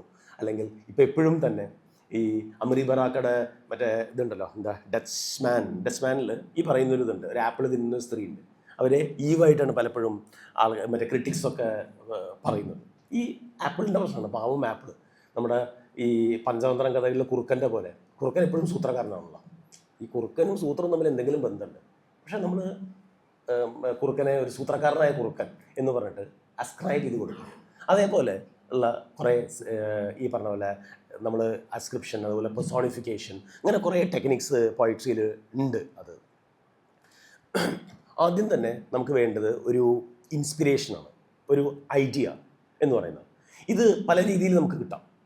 ഒരു ഐഡിയൽ എന്ന് പറയുന്നൊരു സാധനം പല രീതിയിൽ നമ്മുടെ ലൈഫിലേക്ക് വരാം. ഇപ്പോൾ ചില എഴുത്തുകാരുണ്ട്, ഈ ഫ്രണ്ടിൽ എന്തെങ്കിലും ഒരു ഒബ്ജക്റ്റ് എടുത്ത് വയ്ക്കും. അവർ ആ ഒബ്ജക്റ്റാണ് അവർക്ക് എഴുത്ത് കിട്ടുന്നത്, ആ ഒബ്ജക്റ്റ് വഴിയാണ് അവർക്ക് എഴുത്ത് വരിക എന്ന് ഉള്ളിൻ്റെ ഉള്ളിൽ വിശ്വസിക്കുന്നു. ചിലപ്പോൾ ആ ഒബ്ജക്റ്റും എഴുത്തും തമ്മിൽ ബന്ധമൊന്നും ഉണ്ടാവില്ല, പക്ഷേ ചില എഴുത്ത് മുറി, സ്വന്തമായിട്ടൊരു സ്പേസ്, അത് വളരെ പ്രധാനപ്പെട്ടതാണ്. അവനവൻ്റെ ഒരു ടേബിൾ, ഒരു മേശയും കസാലയും അവനവൻ്റേതായിട്ടുള്ളത്. എൻ്റെ ഒരു സുഹൃത്തുണ്ട്, ഒരു എഴുത്തുകാരൻ. കക്ഷി ചെയ്യാറുള്ളത് എന്താണെന്ന് വെച്ചാൽ, ഈ ഒരു പുസ്തകങ്ങളുണ്ടല്ലോ, പേജുകൾ സ്വന്തമായിട്ട് കീറി അവനൊരു പുസ്തകം സ്വന്തമായിട്ട് തുന്നും, അതിലാണ് എഴുതുള്ളൂ. അപ്പോൾ ആ രീതിയിലുള്ള, കാരണം അത് പേഴ്സണലൈസ് ചെയ്യണം, എല്ലാ സാധനവും അവനവൻ്റേതാക്കുക. ഈ ഒരു മാർക്കറ്റിലുള്ള പല സാധനങ്ങളും അത് അതേപോലെ ഇല്ലാതെ അവനവൻ്റെ ആക്കുക. അപ്പോൾ അതൊരു ചിത്രപ്പണി പോലെ, അത് മുഴുവൻ ചെയ്യുമ്പോൾ അതൊരു വർക്ക് ഓഫ് ആർട്ടാണ്. അതേപോലെയുള്ള ഇത് ചെയ്യാം, അങ്ങനെ എന്ത് വേണമെങ്കിലും ചെയ്യാം. അല്ലെങ്കിൽ ഇതൊരു പേപ്പറും MT ഒക്കെ, പൊതുവേ MT മരിച്ചപ്പോൾ ഒരാൾ ഒരു കുറിപ്പ് എഴുതിയിരുന്നു. അതായത് MT എന്തോ എഴുതിക്കൊണ്ടിരുന്നു, പേന വർക്ക് ചെയ്യുന്നില്ല, പേന കളഞ്ഞു, ചുമരിൽ പേന തട്ടി നിലത്ത് വീണു. കാരണം MTയെ സംബന്ധിച്ചിടത്തോളം ആ പെന്നിനല്ല ഇത് വരുന്നത്, അവനവൻ്റെ ഉള്ളിലാണ്. ആ ഒരു പക്ഷക്കാരനാണ് MT എന്ന് പറയുന്നത്. പക്ഷേ എൻ്റെ സുഹൃത്ത് പറഞ്ഞത്, അപ്പം ഞാൻ ആ പെന്ന് എടുത്തു വെച്ചാലോ, MT എഴുതിയ പെന്നല്ലേ, എടുത്തു വെച്ചാലോ എന്ന് വിചാരിച്ചു എന്ന് പറയുന്നത്. അതിനും പ്രാധാന്യമുണ്ട്. ഈ രണ്ട് സാധനം ഉണ്ടല്ലോ, എന്താണോ നമ്മൾ സങ്കല്പത്തിൽ ഈ സാധനത്തിനെ കാണുന്നത് അത് തന്നെയാണ്. അപ്പോൾ ഞാൻ പറയുന്നത്, അവനവനെ പറ്റിക്കേണ്ട കാര്യമില്ല, അല്ലാണ്ട് അവനവൻ്റെ ലോജിക്കോ റീസണിങ്ങോ വെച്ചിട്ട് ഇതിനെ സമീപിക്കേണ്ട കാര്യമില്ല. ഇത് അവനവൻ്റെ വളരെ പേഴ്സണലായിട്ടുള്ള കാര്യമാണല്ലോ. അങ്ങനെ പിന്നെ ഞാൻ പറഞ്ഞില്ലേ, ഒരു സ്ട്രക്ചറിങ്, പോയിട്രിയുടെ സ്ട്രക്ചർ, അത് നിങ്ങൾക്ക് ഹൈക്കു ഫോമിൽ 3 വരിയാവാം, അല്ലാന്നുണ്ടെങ്കിൽ ഇപ്പോൾ മലയാളത്തിൽ ഒരുപാട് വൃത്തങ്ങളുണ്ട്. അത് വൃത്തത്തിൽ നിങ്ങൾക്ക് എഴുതാനുള്ള സ്വാതന്ത്ര്യമുണ്ട്. വൃത്തം പഠിക്കുക എന്ന് പറയുന്നത് കുറച്ചൊരു, ഇപ്പോൾ എനിക്ക് തോന്നുന്നു നിങ്ങളുടെ സ്കൂൾ സിലബസിലൊന്നും അധികം വൃത്തമോ അല്ലെങ്കിൽ അത്തരം സാധനങ്ങളോ ഇല്ലയെന്ന് തോന്നുന്നു, അല്ലേ? പഠിക്കുന്നില്ല. അപ്പോൾ ചെറിയ ക്ലേശകരമായിട്ടുള്ള കാര്യമാണ്. അധികം വൈകാണ്ട് ഞാൻ വിചാരിക്കുന്നത് ആർട്ടിഫിഷ്യൽ ഇൻ്റലിജൻസ് നമ്മൾ ഒരു കവിത കൊടുത്തു കഴിഞ്ഞാൽ അത് ഏതാണ് വൃത്തം അല്ലെങ്കിൽ വൃത്തഭംഗം ഉണ്ടോ എന്നുള്ളത്, കാരണം അത് പാറ്റേണാണ്, അത്രയേ ഉള്ളൂ. അത് അധികം വൈകാണ്ട് തന്നെ ഇപ്പം തന്നെ അതിനുള്ള ഫെസിലിറ്റീസ് ഉണ്ട്, ആരും ശ്രമിച്ചിട്ടില്ല എന്ന് തോന്നുന്നു. അധികം വൈകാണ്ട് തന്നെ അത് വരും. ചിലപ്പോൾ ഞാൻ ഈ പറഞ്ഞുകൊണ്ടിരിക്കുമ്പോൾ തന്നെ അത്തരം ടെക്നോളജി വരാം. അതുകൊണ്ട് തന്നെ ഒരു പാറ്റേൺ ആയിട്ടുള്ളൊരു സാധനമാണ്. പിന്നെ ഞാൻ നേരത്തെ പറഞ്ഞില്ലേ, ഇവിടെ ലൈൻ ബ്രേക്ക്, ഒരു കവിത എഴുതുമ്പോൾ എന്ന് വെച്ചാൽ നമ്മൾ അതൊക്കെ പ്രധാനമാണ്. ഒരു കുത്ത്, ഒരു കോമ വെറുതെ ചെയ്യരുത്. അതിന് ഒരു കുത്ത് അവിടെ ഇടുമ്പോഴോ ഒരു കോമ ഇടുമ്പോഴോ അല്ലെങ്കിൽ അത് ഫോണിൽ ടൈപ്പ് ചെയ്യുമ്പോഴോ അത് റെസ്പോൺസിബിൾ ആവണം നിങ്ങൾ, മനസ്സിലായി? കാരണം ഇപ്പോൾ നിങ്ങൾക്കറിയാമല്ലോ, ഒരു കുത്തിടുന്നു, ചില ആൾക്കാർ ഇമോഷൻ കാണിക്കാൻ വേണ്ടി കുറേ കുത്തുകളുണ്ട്. ഇത് കഴിഞ്ഞിട്ട് അവൾ വന്നു എന്നുള്ളൊരു സാധനം ഉണ്ടല്ലോ, ഇത് ശരിക്കും അങ്ങനെ ഒരു ചിഹ്നമില്ല. 3 കുത്ത് എന്ന് പറയുന്നത് ഒരു എലിപ്സ് എന്ന് പറയുന്നത്. 4ാമത്തെ കുത്ത് അവിടെ അത് പീരീഡാണ്, സ്റ്റോപ്പ് എന്ന് പറയുന്നത്. അത് കഴിഞ്ഞാൽ അങ്ങോട്ട് കുത്തിട്ടിട്ട് അങ്ങോട്ട് പോവുകയാണ് ചെയ്യുന്നത്. അത് നമ്മുടെ ഒരു ഇമോഷൻ്റെ ഒരു സാധനമാണ്. ഇത് അറിഞ്ഞിട്ട് നിങ്ങൾക്കത് ബ്രേക്ക് ചെയ്യാം. ഞാൻ പറയുന്നത്, ഒരാൾ 10 കുത്തിട്ട് കഴിഞ്ഞാൽ കുഴപ്പമൊന്നുമില്ല. പക്ഷേ ഇതിൻ്റെ ഒരു നിയമം എന്ന് പറയുന്നൊരു സാധനം ആദ്യം അതിൻ്റെ റൂൾസ് അറിഞ്ഞ് പിന്നെ അത് നിങ്ങൾ ബ്രേക്ക് ചെയ്യും. അതുപോലെ ഇപ്പോൾ ഞാൻ പറഞ്ഞില്ലേ, എഡിറ്റിങ്, റിഫൈനിങ്, അതൊക്കെ ഈ അതിൻ്റെ ഒരു പോയിട്രിയിൽ റിതം വേണം എന്ന് നിർബന്ധമല്ല. അങ്ങനെ ചെയ്യുകയാണെങ്കിൽ അങ്ങനെ, അതൊക്കെ അവനവൻ്റെ സ്വാതന്ത്ര്യമാണ്. അത് ഇത് മുഴുവൻ ഡെമോക്രാറ്റിക് സ്പേസാണ് റൈറ്റിംഗ് എന്ന് പറയുന്നത്. കാരണം അവനവൻ്റെ റൈറ്റിങ്ങിന് അവനവന് മാത്രമേ ഉത്തരം പറയേണ്ട കാര്യമുള്ളൂ, ആത്യന്തികമായിട്ട് അവനവനോട് മാത്രം. അതുകൊണ്ട് തന്നെ ഇപ്പോൾ ഒരാൾ ഒരു സാധനം എഴുതുന്നു, അത് വേറൊരാളോട് അത് പറയേണ്ട കാര്യമില്ല. അപ്പോൾ ഞാൻ അടുത്ത് ഞാൻ എൻ്റെ കോളേജിൻ്റെ ലൈബ്രറിയെ കുറിച്ച് ഞാനൊരു കവിത എഴുതിയപ്പോൾ ഏതോ ഒരു കലാകൗമുദിയിൽ പ്രസിദ്ധീകരിച്ചു. അപ്പോൾ 1-2 ആൾക്കാർ എന്നെ വിളിച്ചു പറഞ്ഞു, അത് എൻ്റെ എന്താ പറയുക, ഈ യങ് ആയിട്ടുള്ള ഇപ്പോഴത്തെ ഈ അറിയാലോ മാർക്കോ പോലുള്ള സിനിമകളും സാധനങ്ങളൊക്കെ വരുന്നത്, അതിൻ്റെ വയലൻസ് കൊണ്ടാണോ നിങ്ങൾ ആ സാധനം എഴുതിയത്, അത് എങ്ങനെ വേണമെങ്കിൽ അയാൾക്ക് വായിച്ചെടുക്കാം. മനസ്സിലായില്ല? കാരണം ഒരു കവിത എഴുതിയെന്ന് വെച്ചാൽ അത് ഈ പറഞ്ഞ എനിക്കറിയാം അത് എന്തുകൊണ്ട്, പക്ഷേ അതാ ഞാൻ പറഞ്ഞു, ആൾക്കാർക്ക് എങ്ങനെ വേണമെങ്കിൽ വായിച്ചോട്ടെ, പക്ഷേ അവനവൻ അറിയണം. അല്ലാണ്ട് ആൾക്കാർക്ക് വായിക്കാൻ വേണ്ടി തോന്നിത്തരുത്. അങ്ങനെ തരം കവിതകളും എഴുതിയിട്ടുണ്ട്. ഇപ്പോൾ ജാബർവാക്കി പോലുള്ള കവിതയ്ക്ക് അങ്ങനെ വന്നിട്ടുള്ളതാണ്.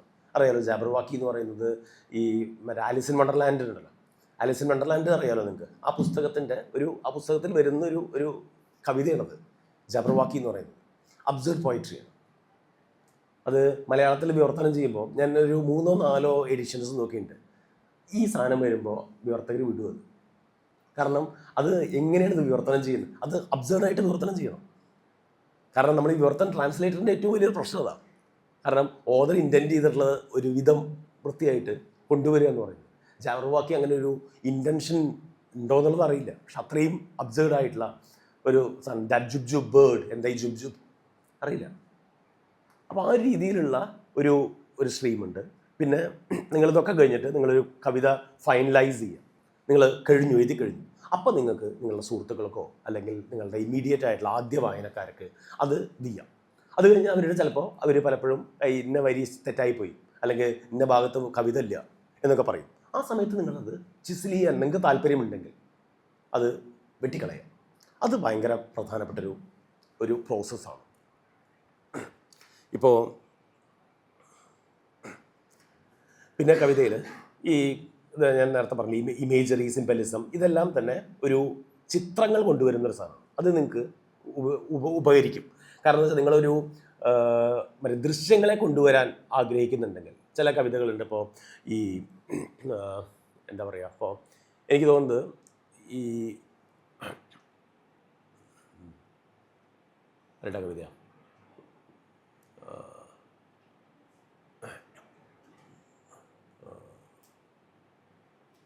എനിക്കൊരു ഉദാഹരണം എന്ന് പറയുന്നത് ഇപ്പോൾ വില്യം കാർലോസ് വില്യംസ്, ഞാൻ മലയാളത്തിൽ നിന്നുള്ളൊരു ഉദാഹരണമാണ് ഞാൻ ആലോചിച്ചത്. ഇപ്പോൾ വില്യം കാർലോസ് വില്യംസിൻ്റെ പോലുള്ള കവിതകൾ, അതൊരു റെഡ് വീൽ ബാരോ പോലുള്ള കവിതകൾ, അത് വളരെ ദൃശ്യത്തിനെ കേന്ദ്രീകരിച്ചുകൊണ്ടാണ് ആ കവിത എന്ന് പറയുന്നത്.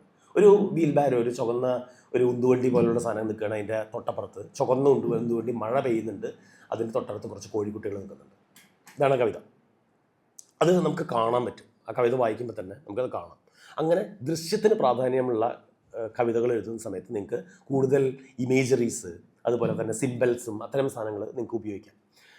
അതുപോലെ ഈ അതിൻ്റെ സൗന്ദര്യം എന്ന് പറയുന്നത് ഭാഷയിലുള്ള സൗന്ദര്യം, അതിനാണ് നിങ്ങൾ പലപ്പോഴും മെറ്റഫേറും സിമിലിയും പോലുള്ള സാധനങ്ങളുണ്ടല്ലോ അത് ഉപയോഗിക്കുന്നത്.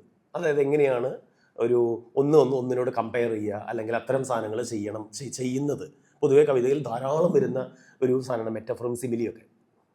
ഈ കമ്പാരിസൺ എന്ന് പറയുന്നത് അത് ഭയങ്കര പ്രധാനം. ഇപ്പോൾ ഞാനൊരു കുറച്ച് കാലം മുമ്പേ ഒരു ചെറിയ കുട്ടി ഞാനും കൂടി ഞങ്ങളിങ്ങനെ നിൽക്കുമ്പോൾ ഒരു തൊട്ടാവാടി. അപ്പോൾ ഈ കുട്ടി ഇതേവരെ തൊട്ടാവാടിയെ കണ്ടിട്ടില്ല. അത്രയും ചെറിയ കുട്ടിയാണ്, ഒരു 3-3.5 വയസ്സേ ഉള്ളൂ. അപ്പോൾ തൊട്ടാവാടി കണ്ടിട്ടില്ല. അപ്പോൾ ഞാൻ പറഞ്ഞു, ഞാൻ ഈ തൊട്ടാവാടിയെ കാണിച്ചു തരാം എന്ന് പറഞ്ഞിട്ട് ഞാൻ പറഞ്ഞു, ഇപ്പോൾ ആ ചെടി ഉറങ്ങും എന്ന് പറഞ്ഞു. എന്നിട്ട് ഞാൻ പതുക്കെ എൻ്റെ കാലുകൊണ്ട് തൊട്ടാവാടി ഇങ്ങനെ തട്ടി. അപ്പോൾ ചെടി പതുക്കെ അങ്ങനെ ഉറങ്ങി. അപ്പോൾ ഈ കുട്ടി പെട്ടെന്ന് ആ കാല് വെച്ചിട്ട് പതുക്കെ അതിൻ്റെ അറ്റത്ത് തട്ടി. എന്നിട്ട് ഈ കുട്ടി പറഞ്ഞു, കാരണം ചെടി ഉറങ്ങില്ലല്ലോ ഒരിക്കലും, അപ്പം എന്നോട് പറഞ്ഞു പുതച്ചുറങ്ങി. ആ തൊട്ടാവാടി പെട്ടെന്ന് തന്നെ അതിങ്ങനെ പുതച്ചുറങ്ങി. ആ കുട്ടി ഞാൻ പറഞ്ഞ ആ ഒരു സാധനം ഉറങ്ങും എന്ന് പറഞ്ഞതിൻ്റെ അടുത്ത സ്റ്റെപ്പിലേക്ക് കൊണ്ടുപോയി. അത് പുതച്ചുറങ്ങി. ഈ പുതപ്പ് എവിടുന്ന് വന്നു? അവിടെ എവിടെയും ഇല്ലാത്തൊരു പുതപ്പ് ഈ കുട്ടിയുടെ സങ്കല്പത്തിലാണ് വന്നു.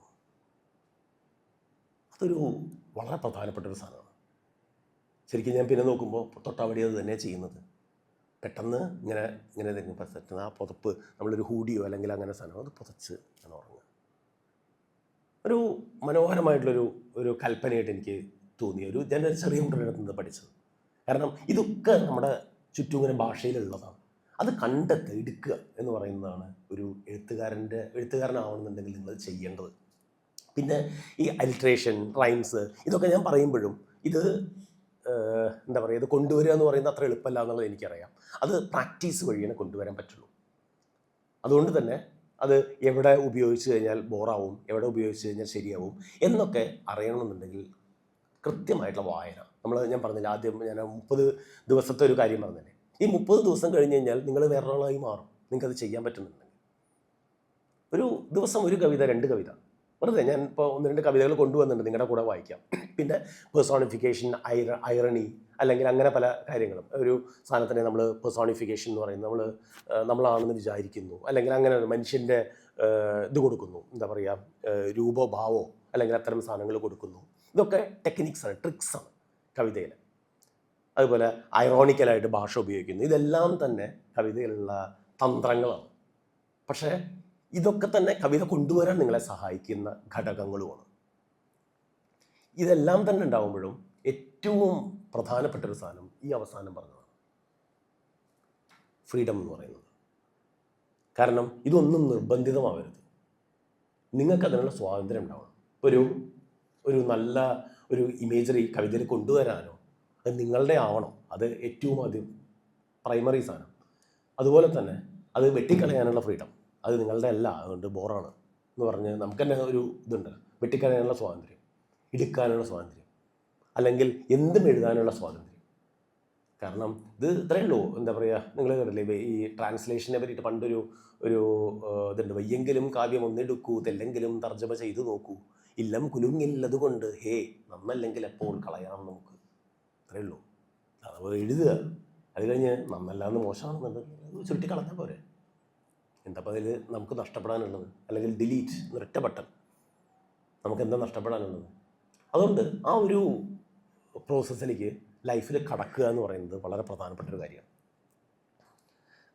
പിന്നെ പബ്ലിഷിങ് എന്ന് പറയുന്നത് ഇപ്പോൾ ധാരാളം, ഇപ്പോൾ മലയാളത്തിലാണെങ്കിൽ ഇപ്പോൾ മാതൃഭൂമി ആഴ്ചപ്പതിപ്പിൽ ഇപ്പോൾ ക്യാമ്പസിലെ കുറേ ഇത് വന്നിട്ടുണ്ട്. അത് നിങ്ങളൊന്ന് നോക്കണം. മാതൃഭൂമി ആഴ്ചപ്പതിപ്പിൻ്റെ ബാക്കിൽ തിരിച്ചു കഴിഞ്ഞാൽ നിങ്ങൾക്ക് കോളേജ് കുട്ടികൾക്ക് എഴുതാനുള്ള ഒരു ഇതുണ്ട്. നിങ്ങളുടെ കോളേജിൽ നിന്ന് ബോണഫൈഡ് സർട്ടിഫിക്കറ്റ് കിട്ടിക്കഴിഞ്ഞാൽ നിങ്ങൾക്കത് ചെയ്യാം. മാതൃഭൂമി ആഴ്ചപ്പതിപ്പ് കവിത വരുന്നതും കുട്ടികൾക്ക്, ചെറിയ കുട്ടികൾക്ക് വേണ്ടിയിട്ടല്ല, ക്യാമ്പസ് കുട്ടികൾക്ക് വേണ്ടിയിട്ട് ധാരാളം അങ്ങനത്തെ ഓപ്പർച്യൂണിറ്റീസ് മാതൃഭൂമിയാണ് മലയാളത്തിലുള്ളതെന്ന് തോന്നുന്നു. ഭാഷാഭൂഷണിയിലൊന്നും അങ്ങനത്തെ സാധനം കണ്ടിട്ടില്ല. പക്ഷേ ഇപ്പോൾ കുറച്ച് മാതൃഭൂമി, ഭാഷാഭൂഷണി, അതുപോലെ മാധ്യമം, കലാകൗമുദി, അങ്ങനെ ധാരാളം, പിന്നെ പച്ചക്കുതിര, പിന്നെ ഓൺലൈൻ മാഗസീൻസ് ഒരുപാട്, ദേശാഭിമാനി, അത് എന്നൊക്കെ പറഞ്ഞിട്ട് ഒരുപാട് പത്രങ്ങൾ, ഇവിടെയൊക്കെ നിങ്ങൾക്ക് പബ്ലിഷ് ചെയ്യാം.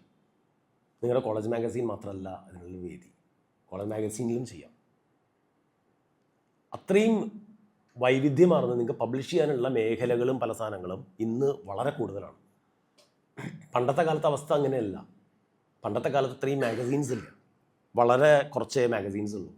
ഇപ്പോൾ അത്രയധികം മാഗസീൻസ് ഉണ്ട്, അത്രയധികം എന്താ പറയുക വായനക്കാരുണ്ട്. അതൊരു പരന്ന് കിടക്കുന്നത്. ഇതൊന്നുമല്ല, ഇവരാരും നിങ്ങളെ സ്വീകരിച്ചില്ലെങ്കിൽ നിങ്ങൾക്ക് ഫേസ്ബുക്കിലോ, എത്ര പേര് ഇവിടെ ഫേസ്ബുക്കിലുണ്ട്?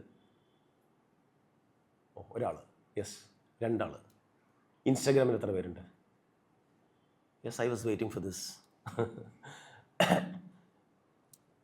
ഞാൻ പറയുന്നത് നിങ്ങളുടെ അത്തരം പേജുകളിൽ നിങ്ങൾക്ക് സുന്ദരമായിട്ടിടാം. അത് ഇൻസ്റ്റാഗ്രാമിൽ ഇട്ടുമ്പോൾ നിങ്ങളുടെ ഒരു കണ്ടംപററി ആയിട്ടുള്ള ഒരു വായനക്കാരെ നിങ്ങൾക്ക് അതിൽ നിന്ന് കിട്ടും. ഫേസ്ബുക്ക് ആണെങ്കിൽ നിങ്ങൾ പറയാറില്ലേ, ഫേസ്ബുക്ക് അമ്മാവന്മാർ എന്ന് പറയാറില്ലേ, ആ ഒരു ഗ്രൂപ്പിൻ്റെ വായന കിട്ടും. ഇതൊക്കെ പ്രധാനപ്പെട്ടതാണ്. ഓരോ തരം ഗ്രൂപ്പുകളുടെ വായന. ഇപ്പോൾ മാതൃഭൂമി ആഴ്ചപ്പതിപ്പ് വായിക്കുന്ന ആൾക്കാരാവില്ല ഒരു പക്ഷേ ദേശാഭിമാനി വായിക്കുന്നത്. നമുക്കറിയാമല്ലോ അതൊക്കെ. ഈ പറയുന്ന ദേശാഭിമാനി വായിക്കുന്ന ആൾക്കാരാവില്ല അപ്പോൾ ട്രൂ കോപ്പി തിങ്ക് വായിക്കുന്നത്.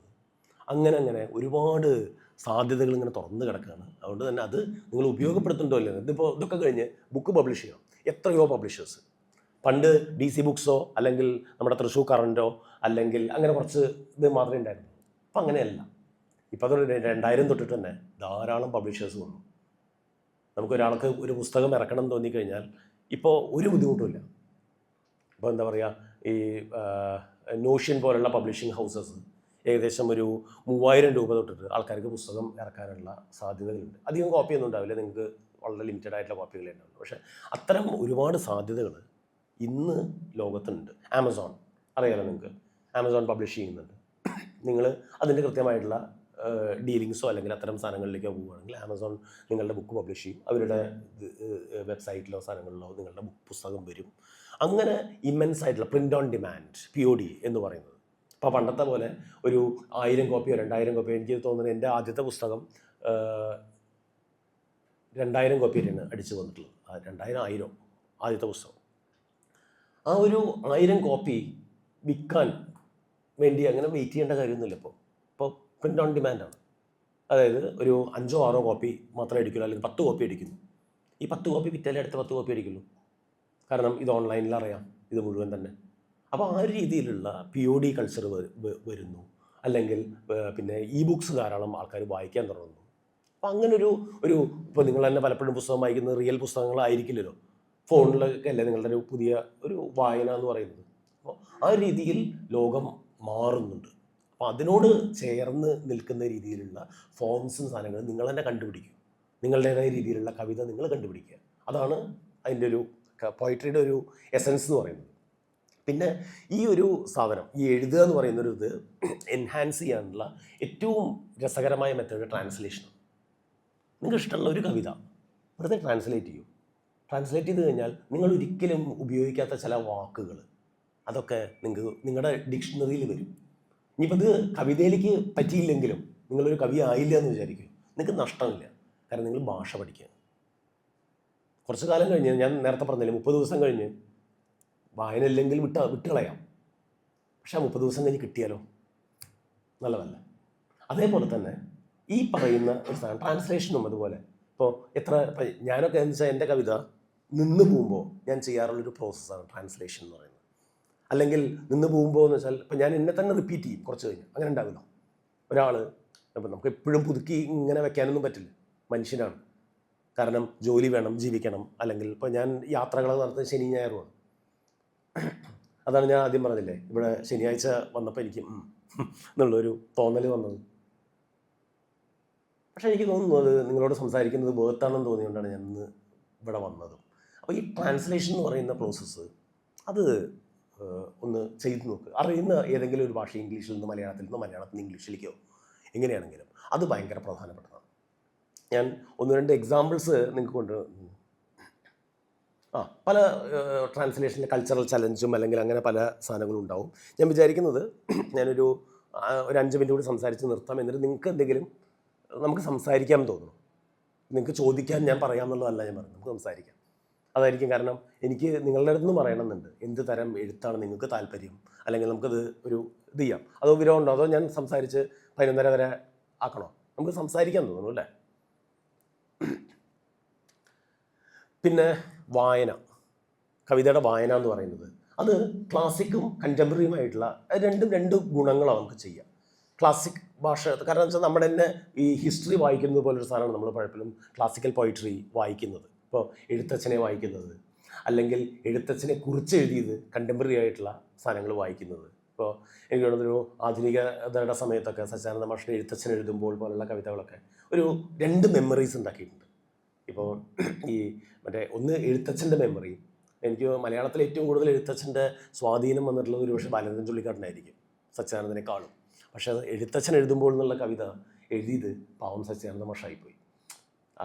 ആ ഒരു ഇതുണ്ട്. പക്ഷെ അതിലൊരു പുതിയ ഡിക്ഷൻ അദ്ദേഹം കൊണ്ടുവന്നിട്ടുണ്ട്. അതാണ് എൻ്റെ ഒരു രസം. അപ്പോൾ എഴുത്തച്ഛൻ എഴുതുമ്പോൾ സംഭവിപ്പതെന്തെന്നു ഞാൻ അറിയുന്നു, പറക്കുന്നു കുതിരകൾ എഴുത്താണിത്തുമ്പിലൂടെ പൊളിക്കുന്നു കുളമ്പുകൾ പനയോല തടിപ്പാലം എന്നൊക്കെ പറയുന്ന ഒരു റൈംസ് ഉണ്ടല്ലോ, അങ്ങനെ ടക്ക് ടക്ക് ടക്ക് ഇങ്ങനെ അടിച്ച് നിൽക്കുന്ന തരം സാധനങ്ങൾ. ഇതേ സാധനം തന്നെ ആയിരിക്കും നിങ്ങളൊരു പക്ഷേ സുന്ദരകാന്ഡം വായിക്കുമ്പോൾ നിങ്ങൾക്ക് തോന്നുന്നു. ആ ഒരു ഹനുമാൻ്റെ ഒരു ചാട്ടവും ഇങ്ങനെ കളിയും ഇങ്ങനെ ഇതായി, അതാണ് ആ ഒരു ഭാഷ ഇൻവൈറ്റ് ചെയ്യുന്നത്. അങ്ങനെയാണ് നിങ്ങളൊരു വായനയിൽ അല്ലെങ്കിൽ അത്തരം ലോകങ്ങളിലേക്ക് കടന്നു ചെല്ലുന്നതും പോകുന്നതും തോന്നുന്നു. പിന്നെ സ്റ്റൈല്, ടെക്നിക്ക്, ഇതെല്ലാം തന്നെ നമ്മൾ ഈ വായനയിലൂടെ നമുക്ക് കിട്ടും. പിന്നെ ഈ ഡൈവേഴ്സ് ആയിട്ടുള്ള എക്സ്പീരിയൻസ്, പിന്നെ ആദ്യം തന്നെ ഏറ്റവും ആത്യന്തികമായിട്ട് വേണ്ടത് ഇതൊക്കെ വേണമെന്നുണ്ടെങ്കിൽ നിങ്ങൾ അതിലേക്ക് ഇൻവോൾവ് ചെയ്യണം. ഞാൻ നേരത്തെ പറഞ്ഞില്ലേ, സമയം, നിങ്ങളുടെ സമയം നിങ്ങൾ കലക്കി കൊടുക്കണം. ഒരു നായക്കുട്ടിയെ വളർത്തുന്ന പോലത്തെ ഒരു കാര്യമാണത്. ഇപ്പം ഞങ്ങളിന്ന് വരുന്ന സമയത്ത് ഒരു നായക്കുട്ടിയുടെ ഒരു സംസാരം ഉണ്ടായിരുന്നു. പെട്ടെന്ന് എനിക്ക് തോന്നി അതൊരു നായക്കുട്ടി വളർത്തുന്ന പോലത്തെ ഒരു കാര്യമാണ്. കാരണം നിങ്ങൾ അതിന് അങ്ങോട്ട് സമയം കൊടുക്കൂ, എന്നാലേ അത് തുടക്കത്തിൽ, പിന്നെ കുറച്ച് കഴിയുമ്പോൾ നമ്മുടെ പിന്നാലെ വന്നോളൂ. അത് ഇമ്പോർട്ടൻ്റ് ആണ്. നമ്മളതിന് എല്ലാ ദിവസവും ഭക്ഷണം കൊടുക്കുക, അല്ലെങ്കിൽ അറിയാലോ നിങ്ങൾക്ക് ആ ഒരു മൃഗങ്ങളുമായിട്ടുള്ള ഒരു ഡിസ്കോഴ്സ്, അത് നമ്മളെ ഭയങ്കരമായിട്ട് സ്നേഹിച്ച് കളയും. നമ്മൾ ഒട്ടും പ്രതീക്ഷിക്കാത്ത സമയത്ത് നമ്മളെ അടുത്ത് വന്ന് അത് നിൽക്കും, നമുക്ക് ആശ്വാസം തരും. കവിത അങ്ങനെ തന്നെയാണ്. കൊറോണ സമയത്തൊക്കെ എനിക്ക് അത് പേഴ്സണലി അനുഭവം ഉള്ളതാണ്. നമുക്കറിയില്ല നമ്മുടെ ലൈഫ് ഏതൊക്കെ രീതിയിലേക്കാണ് മാറിപ്പോവുക എന്നുള്ളതും സാധനങ്ങളും. ചിലപ്പോൾ ഇതൊക്കെ കഴിഞ്ഞ് ഇപ്പോൾ ഞാൻ ചോദിക്കട്ടെ, അപ്പോൾ നിങ്ങളെല്ലാവരും ഈ കസാലിലൂടെ ഇരിക്കുന്നുണ്ട്. കഴിഞ്ഞ മുന്നത്തെ കൊല്ലത്തെ ഞാൻ ഇവിടെ വന്ന് ഇവിടെ വന്ന് ഞാനും സുദീപ് സാറിനും കൂടി ഇവിടെ ഒരിക്കലും വേറൊരു പ്രോഗ്രാമിന് വേണ്ടി വന്നിട്ടുണ്ടായിരുന്നു. അന്ന് നിങ്ങളിരിക്കുന്ന ഈ ചെയറെല്ലാം തോന്നുന്നു, പക്ഷേ ഈ ചെയറുകളിൽ നിങ്ങളിരുന്ന അതേ സ്ഥലത്ത് വേറൊരു ഗ്രൂപ്പ് ഓഫ് കുട്ടികളായിരുന്നു. ഇപ്പോൾ നിങ്ങൾക്കോ എനിക്കോ നിങ്ങളുടെ ടീച്ചേഴ്സിനോ അറിയില്ല ഇപ്പോൾ കുട്ടികൾ എവിടെയാണെന്നുള്ളത്. നിങ്ങളും മാറും. ഈ ഒരു ചേഞ്ച് ഉണ്ടല്ലോ ലൈഫിൻ്റെ, ഈ ചേഞ്ചിൽ ചിലപ്പോൾ അവരുടെയൊക്കെ ലൈഫ് ഗംഭീരമായിട്ടുണ്ടാവും. അത് ചിലപ്പോൾ ആകെ സൂയിസൈഡ് പോലും ചെയ്തിട്ടുള്ള ആൾക്കാരുണ്ടാവാം, നമുക്കറിയില്ല. നിങ്ങളും നാളെ ഏത് മേഖലയിലേക്കാണ് പോകുന്നത് എന്നുള്ളതോ ഞാൻ ഏത് മേഖലയിലേക്കാണ് പോകുന്നത് എന്നുള്ളത് പ്രിഡിക്റ്റ് ചെയ്യാനൊന്നും പറ്റില്ല. പക്ഷേ വല്ലാതെ സങ്കടം വരുമ്പോൾ, വല്ലാതെ ദുഃഖം വരുന്ന സമയത്ത് ഈ ഒരു കാര്യം മാത്രം ഞാൻ നിങ്ങളോട് പറയുന്നു, കവിത നിങ്ങളെ സഹായിക്കും. എൻ്റെ ലൈഫിൽ ഉണ്ടായിട്ടുള്ളതാണ്. വല്ലാതെ നിങ്ങൾ ഒറ്റപ്പെടുമ്പോൾ വേറെ ആരില്ലെങ്കിലും, ചിലപ്പോൾ നമ്മുടെ അച്ഛനും അമ്മയൊക്കെ നമ്മളെ ചതിച്ചു എന്ന് വരും, പക്ഷേ കവിത ഒരിക്കലും നമ്മളെ ചതിക്കില്ല. അത്രയും പ്യൂരിറ്റി ഉള്ള, അതുകൊണ്ട് തന്നെയാണ് ഇപ്പം ഞാൻ പറഞ്ഞില്ലേ, BC കാലഘട്ടത്തിൽ തുടങ്ങി ഇപ്പോഴും അവസാനിക്കാതെ ഈ ഫോം നിൽക്കുന്നതിൻ്റെ ഏറ്റവും പ്രധാനപ്പെട്ട ഒരു കാര്യം ഹ്യൂമാനിറ്റി എന്ന് പറയുന്നത്. കാരണം മനുഷ്യത്വം എന്ന് ഉണ്ടോ, ആത്മാവ് എന്നുണ്ടോ, അവിടെ കവിത ഉണ്ടാവും. പിന്നെ അതിങ്ങനെ ആ സ്ലൈഡ് ഇങ്ങനെ തുറന്നു പോകുന്നുണ്ട്. ഇത് കുറച്ച് ട്രാൻസ്ലേഷൻ എനിക്ക് തോന്നുന്നത് ഞാൻ എൻ്റെ ഉള്ളിലേക്ക് കൂടുതൽ പോകേണ്ട, നമുക്ക് സംസാരിക്കാൻ തോന്നും. അല്ലെങ്കിൽ 1-2 സ്ഥലങ്ങൾ കൂടി കാണിച്ചു തരാം. ഇത് 1-2 റിമാർക്സാണ് ഗുഡ് ട്രാൻസ്ലേഷൻ, ബാഡ് ട്രാൻസ്ലേഷനെ കുറിച്ചിട്ടുള്ള ഒരു അവാർഡ് നടന്നപ്പോഴേ. അപ്പോൾ ഞാനും അതിലൊരു മെമ്പറായിരുന്നു. അപ്പോൾ അതിൽ ഒരാൾ പറഞ്ഞാണ് എന്താണ് ഗുഡ് ട്രാൻസ്ലേഷൻ, എന്താണ് ബാഡ് ട്രാൻസ്ലേഷൻ എന്നൊക്കെ പറഞ്ഞതിൻ്റെ ഇതാണ് ഒരു ജൂറി മെമ്പർ. അപ്പോൾ നമ്മളതിൻ്റെ ഇതുണ്ടല്ലോ, എന്താ പറയുക, ആദ്യം അതിൻ്റെ കോണ്ടെക്സ്റ്റ്, അല്ലെങ്കിൽ ചിലപ്പോൾ ഒരു കൾച്ചറിൽ നിന്ന് വേറൊരു കൾച്ചറിലേക്ക് മാറുന്നു, അതിന് നോട്ട്സ് കൊടുക്കണം, ചിലപ്പോൾ ഒന്നും ഇല്ലാണ്ട് തന്നെ ട്രാൻസ്ലേറ്റ്, അതൊരു ബാഡ് ട്രാൻസ്ലേഷനാണ്. കമ്മ്യൂണിക്കേറ്റ് ചെയ്യുക എന്നുള്ളത് പ്രധാനപ്പെട്ടതാണ്. അപ്പോൾ എഴുത്ത് വഴി മെഷീൻ ട്രാൻസ്ലേഷൻ AI-ക്ക് കൊടുത്തിട്ടുള്ള ചിത്രമാണ്. അത് ഞാൻ ഫേസ്ബുക്കിൽ നിന്ന് എടുത്താണ്, വേറൊരാൾ ആരോ ഇട്ടിട്ടുള്ളത്. അത് ഭയങ്കര കോമൺ ആയിട്ട് ആ കാലത്തൊക്കെ AI വന്ന സമയത്ത് ഇതായിരുന്നു. മദർ തെരേസ ഫൈറ്റിംഗ് പോവർട്ടി എന്ന് പറഞ്ഞപ്പോൾ ഈ ചിത്രമാണ് വന്നത് AI-യുടെ. ഇങ്ങനെ ഒരു അബദ്ധം പറ്റാം, അറിയാലോ AI-യുടെ ഒരു സ്വഭാവം, കാരണം ഇറ്റ്സ് എ മെഷീൻ.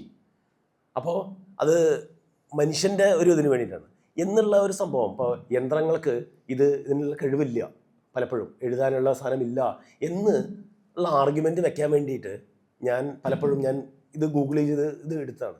പക്ഷേ എനിക്ക് അബദ്ധം പറ്റിപ്പോയി. കാരണം ഇത് കഴിഞ്ഞു വരുന്നതാണ് അതിൻ്റെ രസം. ഈ ഒരു കവിത ഇത് മറ്റേ 16-ാം നൂറ്റാണ്ടിലെ ഒരു അറബ് പോയറ്റിൻ്റെ കവിതയാണ്. ഇത് നിങ്ങൾക്കൊന്ന് വായിച്ചു നോക്കുക. അവരുടെ ഭർത്താവിനോട് പറയുന്നതാണ്, I am getting A divorce, എനിക്ക് ഡിവോഴ്സ് വേണം. ഞാൻ 16-ാം നൂറ്റാണ്ടിൽ സ്ത്രീയാണുണ്ടോ പറയുന്നത്, ആലോചിക്കണേ.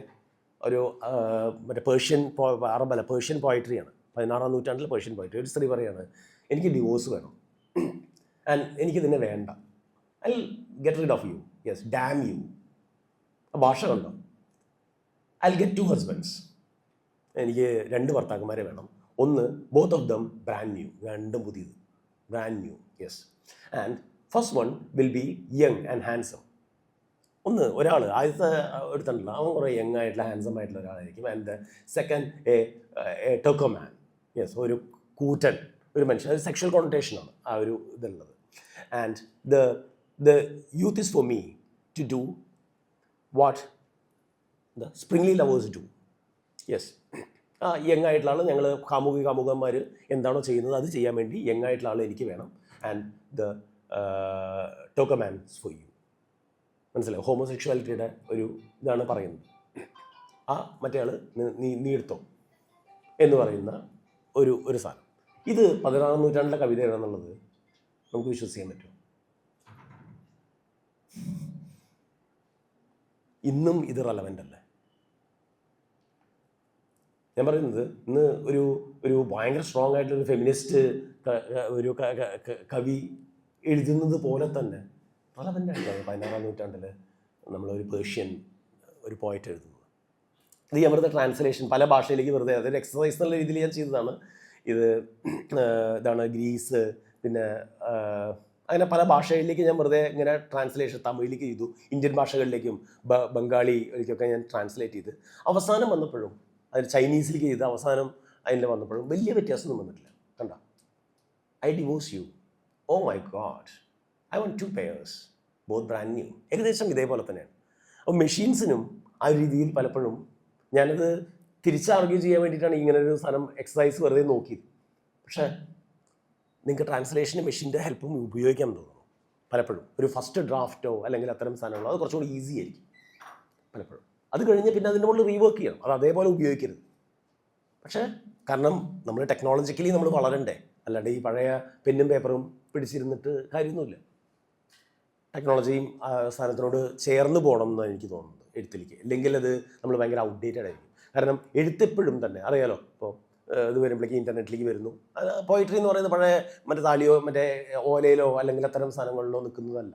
ഓരോ ഫോമും കോപ്പർ പ്ലേറ്റിൽ പോയിട്രി വന്നിട്ടുണ്ട്, ഓലയിൽ വന്നിട്ടുണ്ട്. അത് കഴിഞ്ഞ് പേപ്പറിലേക്ക് വരുമ്പോൾ പേപ്പറിലേക്കോ ഇൻ്റർനെറ്റിലേക്ക് വരുമ്പോൾ ഇൻ്റർനെറ്റ്, അതിൻ്റെ ഫോം ചേഞ്ച് ചെയ്തുകൊണ്ടിരിക്കുന്നുണ്ട്. അതേപോലെ തന്നെ നമ്മളും സ്വയം പുതുക്കുകയും പുതിയ മെത്തേഡ്സ് പല സാധനങ്ങളും കണ്ടുപിടിക്കുകയും ചെയ്യണം. ഇതാണ് ഞാൻ നേരത്തെ ജാബർവാക്കിയുടെ എക്സ്ട്രാക്റ്റ് പറഞ്ഞത്. ഇത് കണ്ടോ, ഒന്നും മനസ്സിലാവില്ല.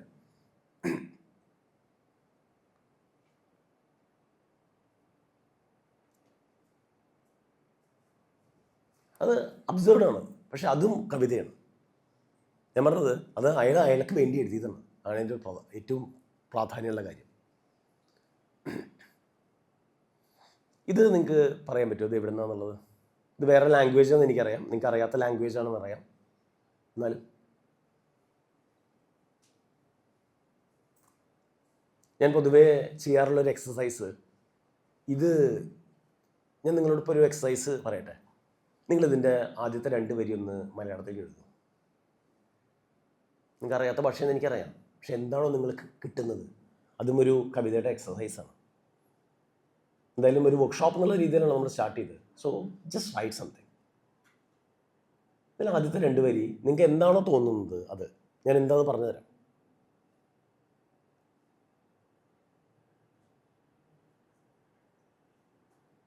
ഒന്ന് വിവർത്തനം ചെയ്യാൻ നോക്കി നോക്കുക, തോന്നുന്നതാവട്ടെ.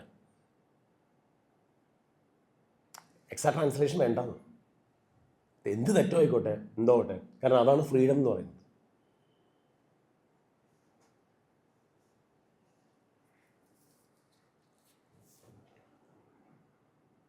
ഒരു പെന്നും പേപ്പർ കൊടുക്ക്,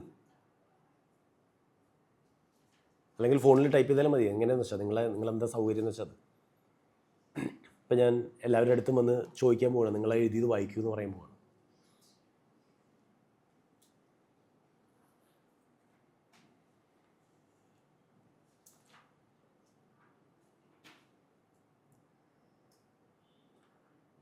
നിങ്ങളെപ്പോഴും ചെയ്തുകൊണ്ടിരിക്കുന്നത് അതിൻ്റെ ഒറിജിനൽ കണ്ടുപിടിക്കാൻ ആലോചിച്ചുകൊണ്ടിരിക്കുക.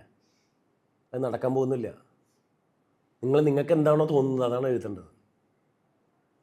ഒരു സാധനത്തിനെയും ഒറിജിനൽ തിരഞ്ഞു പോയിട്ട് കാര്യമില്ല. ഒന്നിനും അങ്ങനെ ഒരു സാധനമില്ല. അപ്പോൾ നിങ്ങൾക്ക് പറയാൻ പറ്റുമോ ഈ ഗ്ലാസിൻ്റെ ഒറിജിനൽ എവിടെയാണെന്നുള്ളത്? അതിൻ്റെ ഒറിജിനൽ ഇല്ല.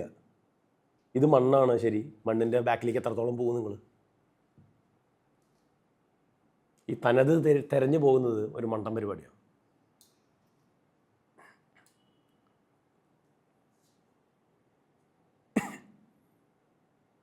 നിങ്ങൾ കേട്ടിട്ടില്ലേ, ഞങ്ങളുടെ കൾച്ചറിൻ്റെ ഡ്രസ്സാണ് നമ്മൾ ഇടുന്നത് എന്നൊക്കെ?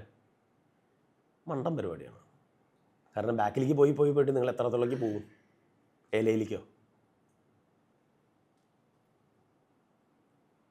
പല ആൾക്കാരുടെയും വിചാരം കേരളത്തിൻ്റെ ഒരു കൾച്ചർ സ്ത്രീകൾക്ക് സാരിയും അല്ലെങ്കിൽ അങ്ങനത്തെ സാധനമാണ്. ഒക്കെ വരവാ. മാങ്ങ ആസാമെന്ന് വന്നിട്ടുള്ളതാണ്. കേരളത്തിൽ അരി കേരളത്തിലില്ല. ഇതൊക്കെ മിക്സും വരവുമാണ്. അതേപോലെ തന്നെ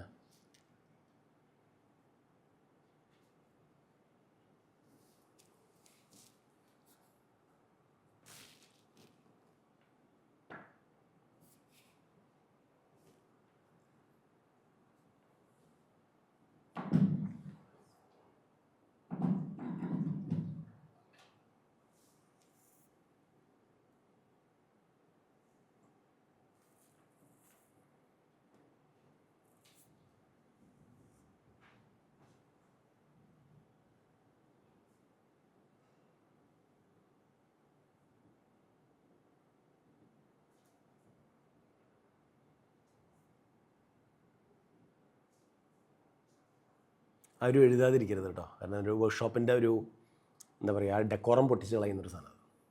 പ്ലീസ് റൈറ്റ് സംതിങ്.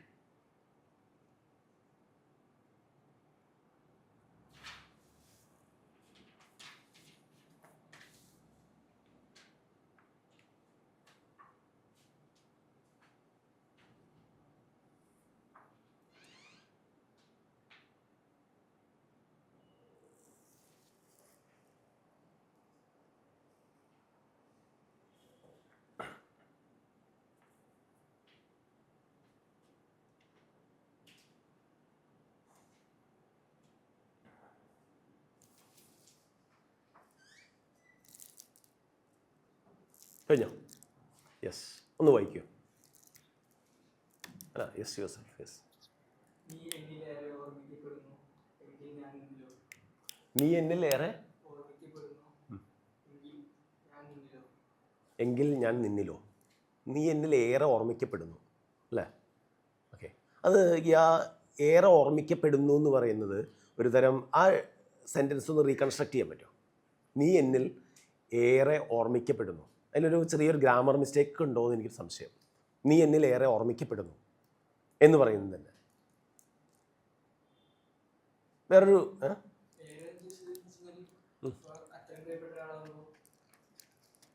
അർത്ഥം എനിക്ക് മനസ്സിലായി. നമ്മളെപ്പോഴും ആലോചിക്കുന്നു അവളെ പറ്റിയിട്ട് എന്നുള്ളതല്ലേ, അവളോ അവനോ. അപ്പോൾ ഞാൻ പറയുന്നത് ആ സെൻറ്റൻസ് ഒന്ന് റീസ്ട്രക്ചർ ചെയ്യും. നീ എന്നിൽ ഏറെ ഓർമ്മിക്കപ്പെടുന്നു. അതൊരു എന്താ പറയുക, സെൻറ്റൻസ് ഒന്ന് റീസ്ട്രക്ചർ ചെയ്യും. ഒരു ഉദാഹരണം പറഞ്ഞു കഴിഞ്ഞാൽ, ഞാൻ നിന്നെ വളരെയേറെ ഓർമ്മിക്കുന്നു എന്നുള്ള പോലെ, അല്ലെങ്കിൽ ഞാൻ നിന്നെ എന്നും ഓർമ്മിക്കുന്നു.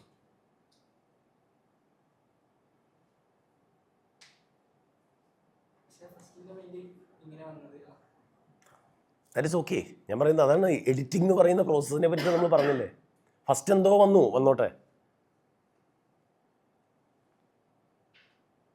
അല്ലെങ്കിൽ എൻ്റെ ഹൃദയം നിന്നെ ഓർക്കുന്നു.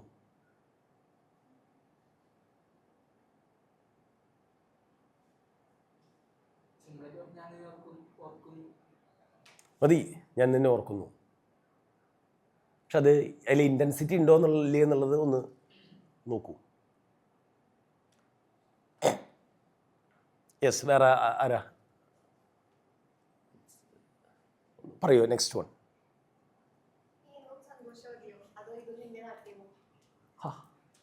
കൊള്ളാലോ. നീ എന്നും സന്തോഷവതിയോ അതോ ഇതും നിൻ്റെ നാട്യമോ? കൊള്ളാം. അതിലൊരു എവിടെ ഒരു പോയിട്രിയുടെ ഒരു എസൻസ് വന്നിട്ടുണ്ട്. യെസ്, നീ ആരാ? Yes, your self.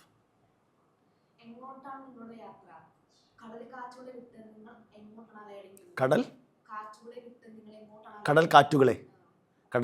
വിട്ട് നിങ്ങൾ എങ്ങോട്ടാണ്? ഓക്കെ, എങ്ങോട്ടാണ് യാത്ര? കടൽ കാറ്റുകളെ വിട്ട് എങ്ങോട്ടാണ് അലയടിക്കുന്നത്? നിങ്ങൾ എന്നുള്ള വാക്ക് 2 തവണ വന്നുണ്ടോ? അതൊന്ന് കട്ട് ചെയ്ത് നോക്കിയാലോ. അതൊരു റിപ്പീറ്റിംഗ് അല്ലേ? ഞാൻ പറഞ്ഞ മനസ്സിലായോ? അതായത് അത് വേർഡ് എക്കോണമി എന്ന് നമ്മൾ പറയും ആ ട്രിക്കിന്. 2 തവണ നിങ്ങൾ എന്നുള്ള ആവശ്യമില്ല, അല്ലെങ്കിൽ ബെറ്ററാണ് ആ രണ്ടാമത്തെ നിങ്ങൾ നിന്ന് കട്ട് ചെയ്ത്. കാരണം അത് റൈറ്റിങ്ങിൽ വളരെ പ്രധാനത. നമ്മൾ ഒരേ സാധനം തന്നെ റിപ്പീറ്റ് ചെയ്ത് കഴിഞ്ഞാൽ ആൾക്ക് വായിക്കുമ്പോൾ ഒരു ഇത് വരും. യെസ്, എഴുതിയിട്ടില്ല. Next one. യെസ്, എഴുതിയിട്ടില്ലേ? അത് ശരി, വർക്ക്ഷോപ്പിൽ ബാക്കിലിരുന്ന് കള്ളത്തരം കഴിക്കുകയാണ്. Yes, yourself. എഴുതിയിട്ടില്ല. Next one. വായിച്ചോളൂ. ഇതെന്തത് നിങ്ങൾ? യെസ്, എഴുതിയിട്ടില്ല. യെസ്, എഴുതിയിട്ടില്ല. ആരും എഴുതിയിട്ടില്ല. പിന്നെ ഇവിടെ ഈ 3 പേരില്ലേ എഴുതിയോ? ഇല്ല. അവിടെ ആ, യെസ്. മഴ പെയ്യുന്നത് എന്നും ഭൂമിയെ തണുപ്പിക്കാനായിട്ട് തന്നെയാണോ? അറിയില്ല, അത് ചിലപ്പോൾ നിന്റെ മനസ്സിലെ ചൂടേറിയത് കൊണ്ടുമാവാം. ബെറ്റർ. അതിന് കുറച്ചൊരു ഇൻസ്റ്റഗ്രാം ചായ ഉണ്ട് തോന്നുന്നു. അത് പറഞ്ഞാൽ അതിലൊരു കംപ്ലീറ്റ്നെസ് ഉണ്ട്. പക്ഷേ that is good, that is you അല്ലേ? കാരണം അതിൽ തെറ്റൊന്നുമില്ല. That is U. യെസ്, അത് ഞാൻ പറഞ്ഞ ഒരു ചെറിയൊരു ഫിലോസഫി വരുന്നുണ്ട്. മഴ ഒന്നുകൂടി പറയൂ. മഴ പെയ്യുന്നത് എന്നും ഭൂമിയെ തണുപ്പിക്കാനായിട്ട് തന്നെയാണോ? അറിയില്ല, അത് ചിലപ്പോൾ തണുപ്പിക്കാനായിട്ട് തന്നെയാണോ എന്ന് വേണോ, തണുപ്പിക്കാനാണോ എന്ന് വെച്ചാലോ? ഞാൻ പറയണത്, ഞാനതിൻ്റെ വേർഡ് എക്കോണമി എന്ന് പറയുന്നൊരു സാധനത്തിലേക്കാണ് കൊണ്ടുവരുന്നത്. ഒന്നുകൂടി ടൈറ്റാക്കുക. മഴ പെയ്യുന്നത് എന്നും ഭൂമിയെ തണുപ്പിക്കാനാണോ?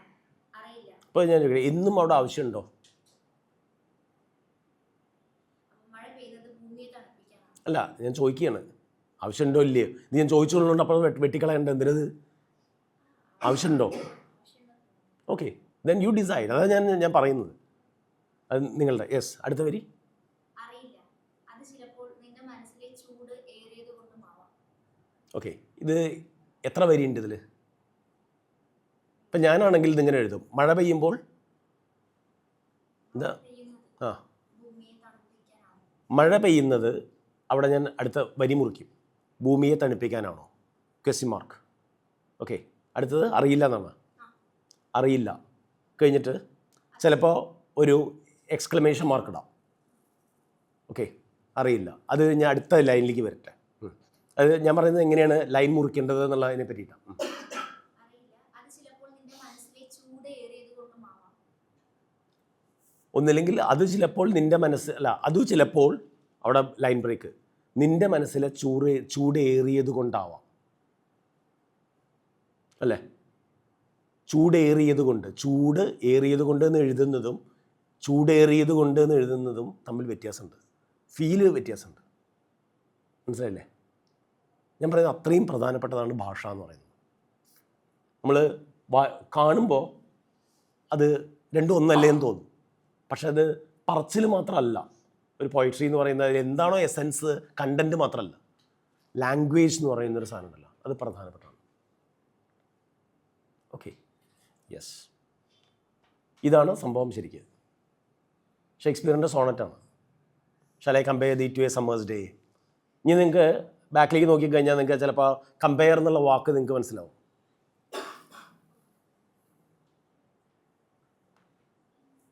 കണ്ടോ? പക്ഷേ ആ ഒരു സാധനം ഉണ്ടല്ലോ, നിങ്ങൾക്ക് ഇതിനെക്കുറിച്ച് അറിയൊന്നുമില്ല. ബട്ട് അത് നിങ്ങൾക്കൊരു കവിത തന്നില്ലേ, ഒരു വരിയോ എന്തെങ്കിലും ഒരു സാധനം. അതാണ് പ്രധാനം. അല്ലാതെ നമ്മൾ അത് ഒറിജിനൽ എന്താണെന്നുള്ളതിൻ്റെ ആലോചനയുടെ ആവശ്യമില്ല പോയിട്രിയിൽ. ഇത് അത്രയും ഈസിയാണ്. കാരണം നിങ്ങൾ നിങ്ങളുടേതായ ഒരു സാധനം നിങ്ങൾക്കത് ആലോചിക്കാൻ പറ്റില്ല. കാരണം ഒരാൾ പറഞ്ഞതല്ല വേറൊരാൾ പറയുന്നത്, അടുത്ത ആൾ പറയുന്നത് അല്ലേ? ഓരോരുത്തരും വ്യത്യാസമുണ്ട്. ഒരാൾ മഴയെക്കുറിച്ച് പറഞ്ഞു, ഒരാൾ മഴ, അതായത് എന്തിനെക്കുറിച്ച്? ഭൂമി, കടൽക്കാറ്റ്. കണ്ടോ? മഴ, കാറ്റ് ആൻഡ്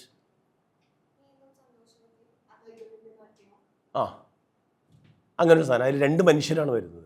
ആൻഡ് എന്തായിരുന്നു? ഓക്കെ, ഒരു പ്രണയം എന്ന് പറയുന്നൊരു സാധനമാണ് വന്നത്. കണ്ടോ? 4 തമ്മിൽ യാതൊരു ബന്ധവുമില്ല. പക്ഷേ നമുക്കൊരു ചെറിയൊരു ഫോം ഉണ്ടാവും. ഇത് ഞാൻ സജസ്റ്റ് ചെയ്യുന്നത്, ഇത് നിങ്ങൾ ഡെവലപ്പ് ചെയ്യൂ. ഇപ്പോൾ നിങ്ങളൊരു വരി എഴുതിയില്ലേ, ഈ വരി ഒന്ന് ഡെവലപ്പ് ചെയ്ത് നോക്ക്. കുറച്ചും കൂടി അതിൻ്റെ താഴെ എഴുതി നോക്കൂ. ഇപ്പോൾ കടൽക്കാറ്റാണെങ്കിൽ അതിൽ കുറേ സാധ്യതകളുണ്ട്. അതേപോലെ നിങ്ങൾ ഓരോ എഴുതിയതിൻ്റെയും പുതിയ ഇമേജറീസ് കൊണ്ടുവരും അതിലേക്ക്. മെറ്റഫേഴ്സിലേക്ക് കൊണ്ടുവരാൻ നോക്കും. അത് കഴിഞ്ഞ് ചിലതൊക്കെ ഇതാവും, അത് കട്ട് ചെയ്ത് കളയും. അങ്ങനെ അങ്ങനെ അത് ഡെവലപ്പ് ചെയ്യും. അല്ലാണ്ട് എന്താണോ നിങ്ങൾ പറയുന്നത് എന്നുള്ളതല്ല. ചിലപ്പോൾ ഒരു കവിത എഴുതി കഴിഞ്ഞതിന് ശേഷമായിരിക്കും നമുക്ക് മനസ്സിലാവുക എന്താണ് നമ്മൾ എഴുതിയെന്നുള്ളത്. പലപ്പോഴും അങ്ങനെ ഉണ്ടാവുക. നല്ല കവിതയാണെങ്കിൽ ഇത് തുടങ്ങുമ്പോൾ അറിയില്ല ഇത് എന്തിലേക്കാണ് പോകുന്നതെന്നുള്ളത്. അത് നമ്മളെ തിരഞ്ഞു വരികയാണ്. Poetry is searching for you. നിങ്ങൾ ചെയ്യേണ്ടതെന്ന് വെച്ചാൽ നിങ്ങൾ പേപ്പറും പെന്നും പിടിച്ച് ഇരിക്കുക മാത്രമേ ചെയ്യണ്ടൂ. പതുക്കെ. കാരണം അതിനൊരു വരാനൊരു വഴി കൊടുക്കുക, സമയം കൊടുക്കുക. അത് ഓട്ടോമാറ്റിക് പ്രോസസ്സ്. അത് കുറച്ച് കഴിഞ്ഞാൽ നിങ്ങൾക്ക് ഞാൻ ഈ പറയുന്നത് നുണയല്ല എന്നുള്ളത് നിങ്ങൾക്ക് മനസ്സിലാവും. കാരണം എന്നോടും ഒരു കാലത്ത് ആൾക്കാർ ഇങ്ങനെ പറയുമ്പോൾ വെറുതെ തള്ളുന്നതാണെന്നുള്ളൊരു തോന്നലുണ്ടായിരുന്നു. പക്ഷെ ആക്ച്വലി അങ്ങനെയല്ല. അത് തന്നെ അങ്ങനെ വരുന്നതാണ്. നമ്മൾ ഈ പഴയ ആൾക്കാരൊക്കെ പറയുന്നൊരു സാധനമുണ്ട്, ഈ പൂവിൻ്റെ ഉള്ളിലേക്ക് തേൻ വരുന്നത് പോലെ അല്ലെങ്കിൽ പൂവിൻ്റെ സുഗന്ധം വരുന്നത് പോലെ ആണ് എന്നുള്ളത്. അതങ്ങനെ തന്നെ. It's a magical process. Okay, yes. നീ ഞാൻ പറഞ്ഞില്ലേ നമുക്ക് സംസാരിക്കണമെങ്കിൽ സംസാരിക്കാം. You want to say something or എന്തെങ്കിലും ഡൗട്ട്സോ അല്ലെങ്കിൽ അതുപോലുള്ള സാധനങ്ങൾ, അല്ലെങ്കിൽ നിങ്ങൾക്ക് നിങ്ങളുടേതായിട്ടുള്ള ഒപ്പീനിയൻസ് പറയാനുള്ള സമയമാണത്.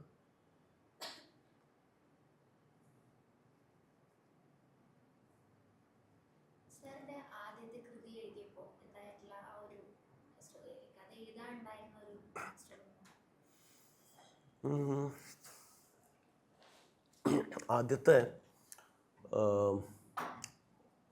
പക്ഷേ ഒരു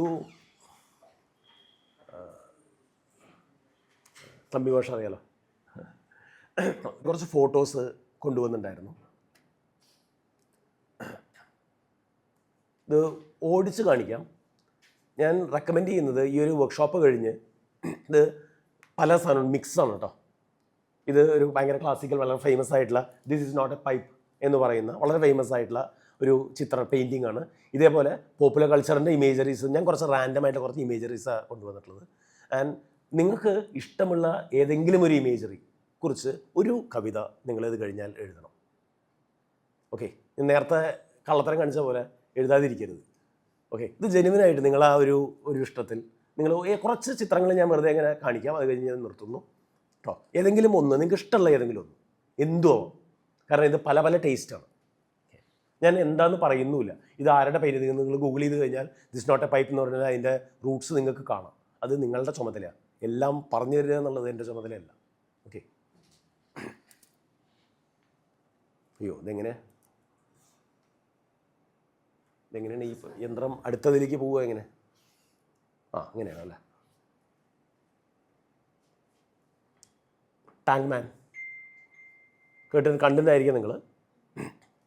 ഒരു ആളും കുറേ ടാങ്കുകളും ആയി നിൽക്കുന്നൊരു ഫോട്ടോ, റിയൽ ഫോട്ടോ ആണ്.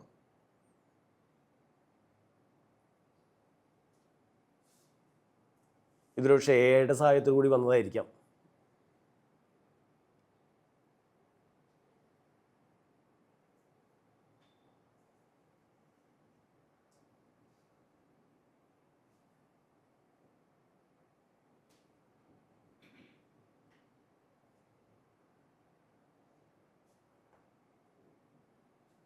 പാർട്ടി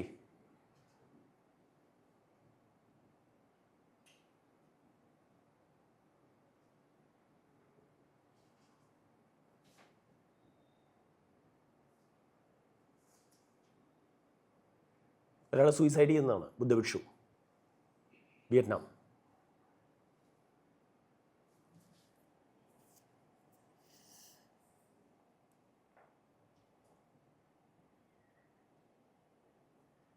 ഇതും നിങ്ങൾ ഗൂഗിൾ ചെയ്ത് കഴിഞ്ഞാൽ കാണാം.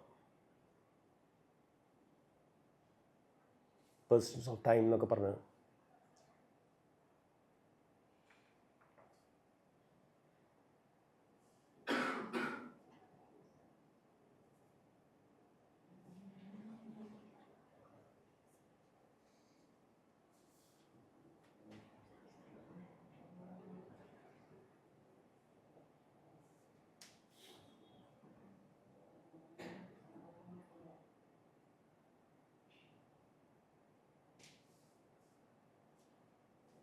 ധനുഷ്കോടിയാണ്, അല്ലെങ്കിൽ നിങ്ങൾ അറിയുന്ന എന്തെങ്കിലും മോണുമെൻ്റ് ആവാം.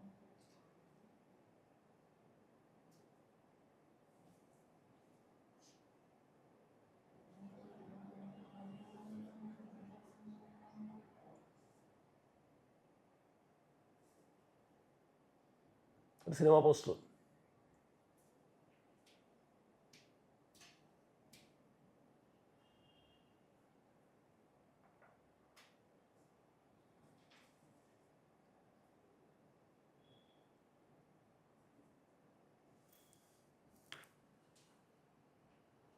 ഇത് ഞാനെടുത്തൊരു ഫോട്ടോ ആണ് കേട്ടോ.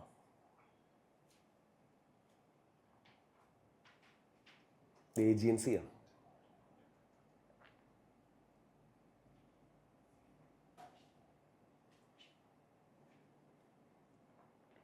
ഇതാണ് എയ്ഡ്സിൻ്റെ ജയർ എന്നുള്ള കോൺസെപ്റ്റ്.